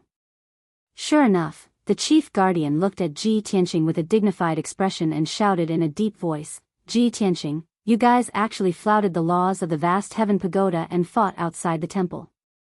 How should you be punished?" Everyone originally thought that the chief guardian would definitely pin the crime of offending the majesty of the divine master on Ji Tianqing. But the chief guardian did not mention the divine master. He only said that he flouted the laws of the vast heaven pagoda. This made the geniuses of various countries somewhat puzzled. They faintly felt that something was not quite right. Ji Tianqing glanced at the chief guardian expressionlessly and said in a deep voice, "Chief guardian, I suggest you investigate the facts clearly before convicting." The chief guardian froze. Thinking of all the things that happened before, he was somewhat fearful. He frowned and said in a deep voice, "Okay, I enforce the law impartially. I never wronged anyone, but I won't be partial to anyone either. Now, you tell me, what in the world is going on here?" Ji Tianqing shot a glance at Lan Yiqing and Kuang Long. He said in an indifferent tone, "A bunch of mad dogs that bite people indiscriminately. They blocked my path and even wanted to bully me by relying on numbers. Since that's the case, I can only teach them how to behave." The moment these words came out, the geniuses of various countries sucked in a cold breath one after another, revealing looks of shock and astonishment on their faces. My heavens, this guy is simply crazy to the point of defying the laws. Facing the chief guardian's questioning, he still didn't hurry to plead guilty or explain. He's actually so arrogant. Isn't this courting death? Too arrogant. This brat offended the chief guardian once in the first place. Now, he has such a vile attitude. He's completely hopeless. Wait and see. He's arrogant for a while now. There'll be time for him to cry right away. Lan Yiqing and Kuang Long were scolded in public by Ji Tianqing. They were so ashamed that they trembled in anger. Kuang Long stepped forward bravely and bowed to the chief guardian. He explained, "Chief guardian, a dozen of our disciples couldn't stand Ji Tianqing's ugly face and his shameless act of betraying our country. In order to protect the dignity of our country, we reprimanded him a little, hoping that he would repent and turn over a new leaf. But we didn't expect him to be so arrogant and audacious. He actually dared to fight outside the divine hall and seriously injured 11 of our countrymen until they fainted." Before Kuang Long could finish his words, the chief guardian and the 6 divine messengers' faces changed. Their eyes were filled with deep shock. The chief guardian looked at Ji Tianqing with burning eyes and asked in disbelief, "Ji Tianqing, did you really start the fight first?" "That's right." Ji Tianqing did not bother to explain or lie. He answered expressionlessly. The glint in the chief guardian's eyes intensified. He asked in disbelief, "You fought a dozen of them alone?" "That's right." Ji Tianqing nodded with an indifferent expression. The chief guardian narrowed his eyes immediately. Perilous waves surged in his heart. This brat fought a dozen of them alone and came out unscathed. But he knocked 11 geniuses unconscious? Why didn't this seat notice that he had such tyrannical strength previously? No wonder this brat has always been arrogant and haughty. No wonder he could cause the divine master to send down an oracle. With his strength at the 5th level essence spirit realm, he can reach such terrifying combat strength. He is indeed a rare genius. The few divine messengers exchanged glances and saw the shock in each other's eyes. Previously, they were still trying to figure out the meaning of the oracle. Now, they could finally confirm that the oracle was for Ji Tianqing. Kuang Long saw that the chief guardian and divine messengers were silent. He said somewhat anxiously, "Chief guardian, Ji Tianqing turned a deaf ear to the vast heaven pagoda's laws and openly fought outside the divine hall."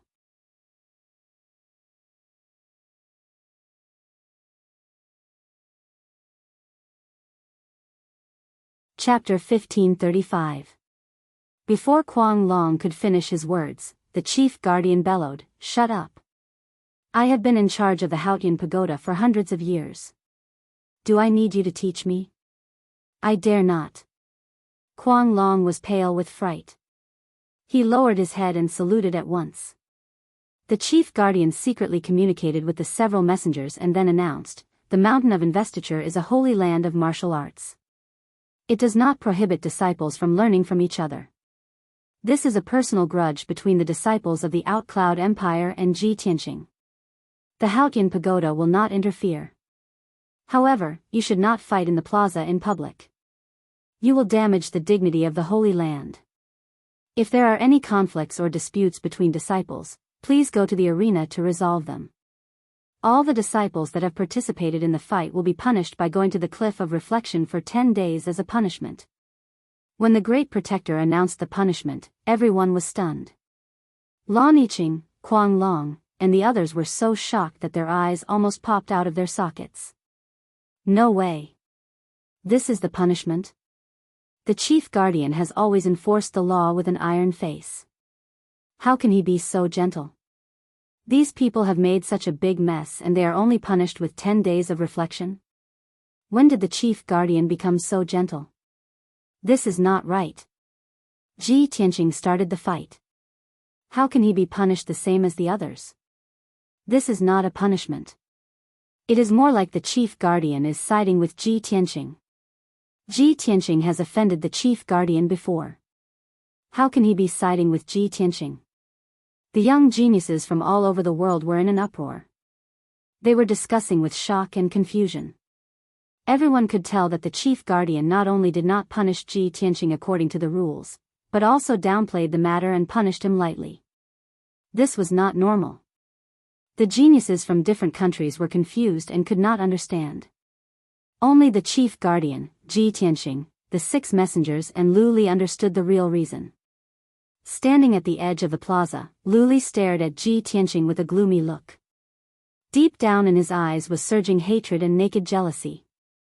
Lan Yiqing, Kuang Long, and the others came back to their senses and hurriedly complained to the Great Guardian. "Great Guardian, it was clearly Ji Tianqing who caused trouble first. Great Guardian, please deal with this matter impartially and punish Ji Tianqing severely. Only then can we convince the masses. Ji Tianqing is vicious and merciless. He has injured 11 disciples. He must be severely punished. Chief Protector, Ji Tianqing offended the Divine Master during the worship ceremony before. Today, he once again blasphemed the Divine Master's dignity. He must be expelled from the Clear Sky Pagoda." Seeing that the 8 young geniuses had all opened their mouths to protest, the Great Guardian's face turned cold as he shouted in a dignified tone, "Shut up. I'm merciful, that's why I'm giving you a lighter punishment. If you continue to pester me without reason, I will punish you severely. As for offending the Divine Master's dignity, is that something you have the right to say? Open your eyes wide and take a good look at what the oracle on the stone tablet says." Hearing this, all the geniuses were stunned. Everyone turned their heads in unison and looked at the golden words on the stone tablet. Anyone who wasn't an idiot could understand what the Great Guardian meant.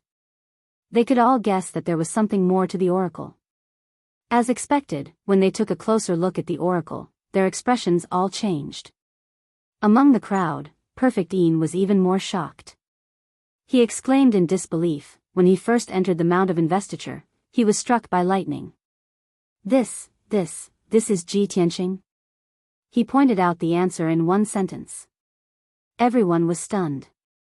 They were almost scared out of their wits. Lan Yiqing and Kuang Long, in particular, were stupefied. They stared at the oracle in a daze. They were petrified. No way. This is impossible. I don't believe this is true. Ji Tianqing, that bastard, how could he get the oracle? Isn't it Lu Li who got the oracle? How come it's Ji Tianqing now? Wasn't Ji Tianqing kicked out of the temple in advance? How can he get the oracle to come? Crazy. We must be out of our minds. The nearly 100 geniuses from the 6 states were so shocked that they could not speak coherently. They did not know what to do. At this moment, the great guardian announced in a loud voice, Ji Tianqing paid his respects to the immortal master today. He is favored by the immortal master and the oracle is here. In the past 200 years, this is the first time the immortal master has sent down an oracle. This is not only an honor for Ji Tianqing, but also for the entire Haotian pagoda. It is worth celebrating. Because of this, I have shown you mercy and given you a lighter punishment. Hearing the great protector's words, everyone came to a sudden realization. No wonder the great guardian suddenly changed his attitude and sided with Ji Tianqing. A person that could be favored by the immortal master and get the oracle to come should be protected and valued. But no one could figure it out. Didn't Ji Tianqing offend the immortal master's dignity?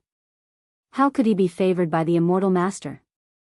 Of the dozens of young geniuses here, anyone could get the oracle except for Ji Tianqing. But the truth was right in front of them. The great guardian and the 6 messengers all thought so. Lu Li, who was in the corner of the plaza, also looked awful. He was filled with disappointment and shame. All signs pointed to the fact that the oracle was given to Ji Tianqing by the immortal master. The plaza was in a hubbub of voices. Everyone was discussing excitedly. They still could not accept this reality. The great guardian frowned. He waved his sleeve and ordered, "Let's go. This is the end of today's matter." Lan Yiqing and Kuang Long clenched their fists in anger and glared at Ji Tianqing. No matter how unwilling they were, they dared not to disobey the great guardian's order. They could only suppress their anger and humiliation, turned around and left. But at this moment, a cold voice sounded in the plaza. "Wait! Did I say you could leave?" The sudden cold shout shocked everyone, causing the entire square to quieten down. Everyone turned to Ji Tianqing in surprise and confusion. Lan Yiqing and Kuang Long also suppressed their anger. They stared at him with hatred and said in a deep voice, "Ji Tianqing, what do you want? The great guardian has announced the punishment. What else do you want?" Ji Tianqing looked down at the two and said with a straight face, "I will abide by the punishment announced by the great guardian. But we have not settled our personal grudge yet. Let's settle this once and for all in front of everyone." Lan Yiqing and Kuang Long's expressions changed. They were filled with killing intent. "Ji Tianqing, don't push us too far." "Push us too far?" Ji Tianqing curled his lips and said with contempt, "Just now, when you stopped me in such a threatening manner and humiliated me in turns, did you ever think of pushing me too far? I didn't want to pay attention to you clowns. But you kept pestering me. How can I let you go? I'm going to make you swallow all the filthy words you've used to insult me."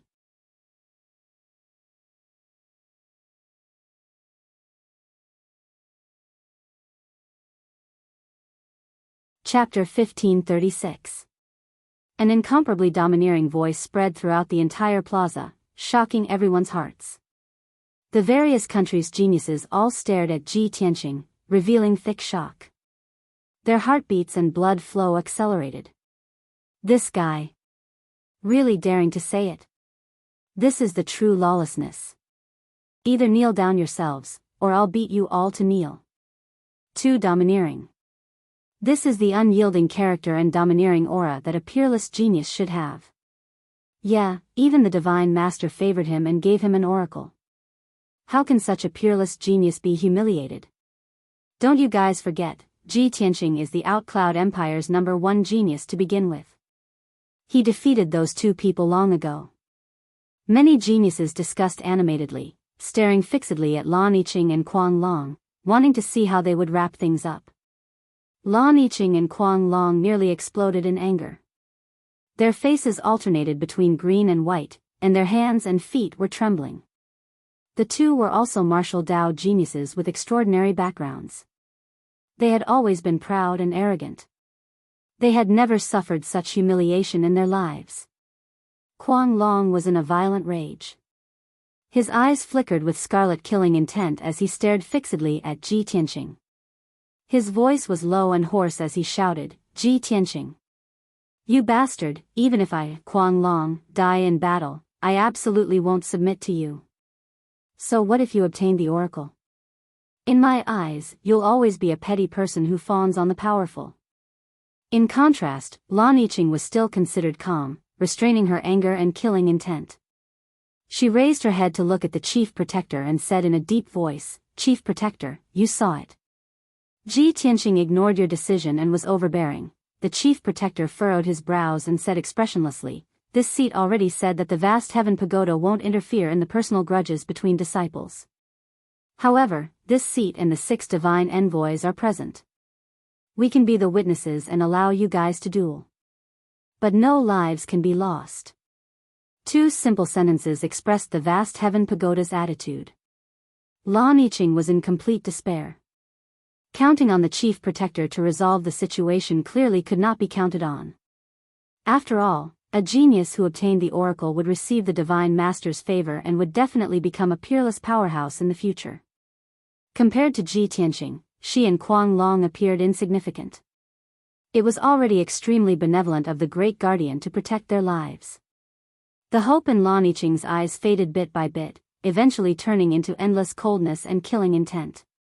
She didn't regret her previous actions. She only regretted that she didn't use the Lan family's power to kill Ji Tianqing back in the Chu Yun Empire. Kuang Long took the lead and flew into the air, standing 1,000 feet away from Ji Tianqing, staring at him with a murderous look on his face.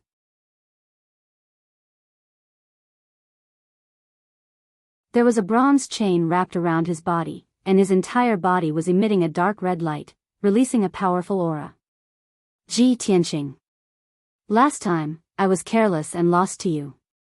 Today. He glared at Ji Tianqing and growled coldly. But Ji Tianqing ignored him. He pointed a finger at Lan Yiqing and said indifferently, "Come at me together. I don't want to waste time." As soon as he said this, everyone was shocked. How arrogant and domineering. Kuang Long was completely ignored. This unparalleled humiliation almost made him vomit blood. Lan Yiqing was also angered by Ji Tianqing's disdainful attitude. "You damned bastard. You're too arrogant. Today, I'll avenge myself." As she spoke, a blue light flashed in her palm, and a crystal-clear blue sword appeared. It was the extreme ice sword. Stars in the sky. She growled coldly. Her hands formed a mysterious seal, and she controlled the extreme ice sword to shoot out 360 rays of icy blue sword radiance towards Ji Tianqing. The sword radiance covered the sky, as dazzling as the stars in the sky. The terrifying sword radiance exuded an extremely cold aura, freezing everything within a radius of 20,000 feet. In an instant, Ji Tianqing's body was surrounded by more than 300 rays of sword radiance. He didn't take out any weapon, nor did he use his primordial spirit Dharma power. He only used his fists to shoot out 2 rays of dark golden fist radiance. Star-shattering fist. He used all of his power, and the fist radiance was as powerful as a mountain. Kaboom! The icy blue sword radiance that covered the sky was smashed into countless ice shards by the fists. At this moment, Kuang Long had arrived. He waved the ancient bronze chain and slashed out 19 blood-red giant swords, slashing towards Ji Tianqing. Ji Tianqing waved his hands again, and slapped at the sword radiance. Heaven-seizing palm.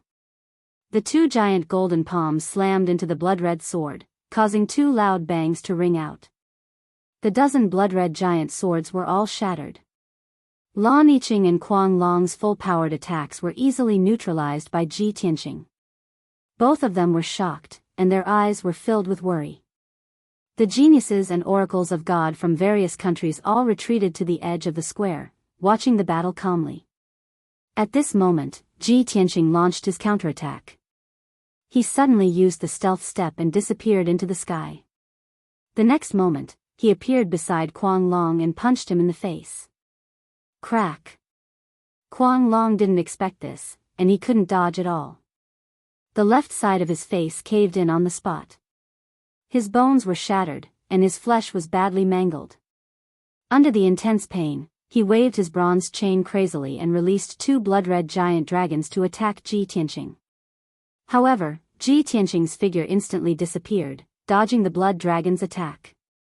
The two blood-red dragons flew across the square, and were about to hit the temple.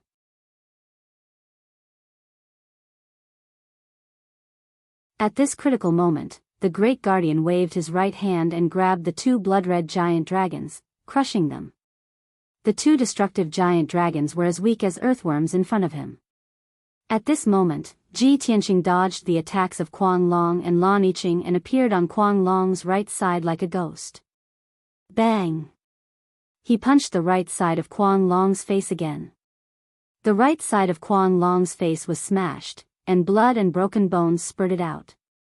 He was completely unrecognizable.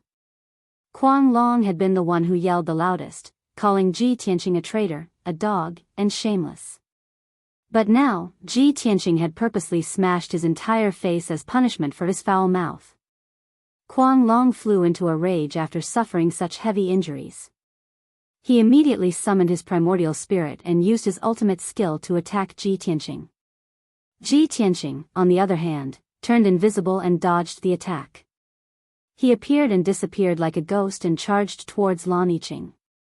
Before Lan Yiqing could react, he swept his leg out and hit her knees. With a cracking sound, her legs were broken on the spot, and she let out a cry of pain. Then, Ji Tianqing's figure flashed in and out of the square. Every time he appeared, he was beside Lan Yiqing or Kuang Long, and he used his fists and feet to injure them. Lan Yiqing and Kuang Long were beaten to a pulp. Countless bones and joints were broken, and their bodies were covered in blood. Even if they used their primordial spirit dharma forms and domain mystic arts, they couldn't do anything to Ji Tianqing. Back in the ranking battle, Ji Tianqing was only at the 4th level of the primordial spirit realm. Lan Yiqing could fight him for a while before losing. You're tuning into the Biyao's Wuxia Chronicles YouTube channel. Don't forget to subscribe and join us on this journey to catch the most captivating stories.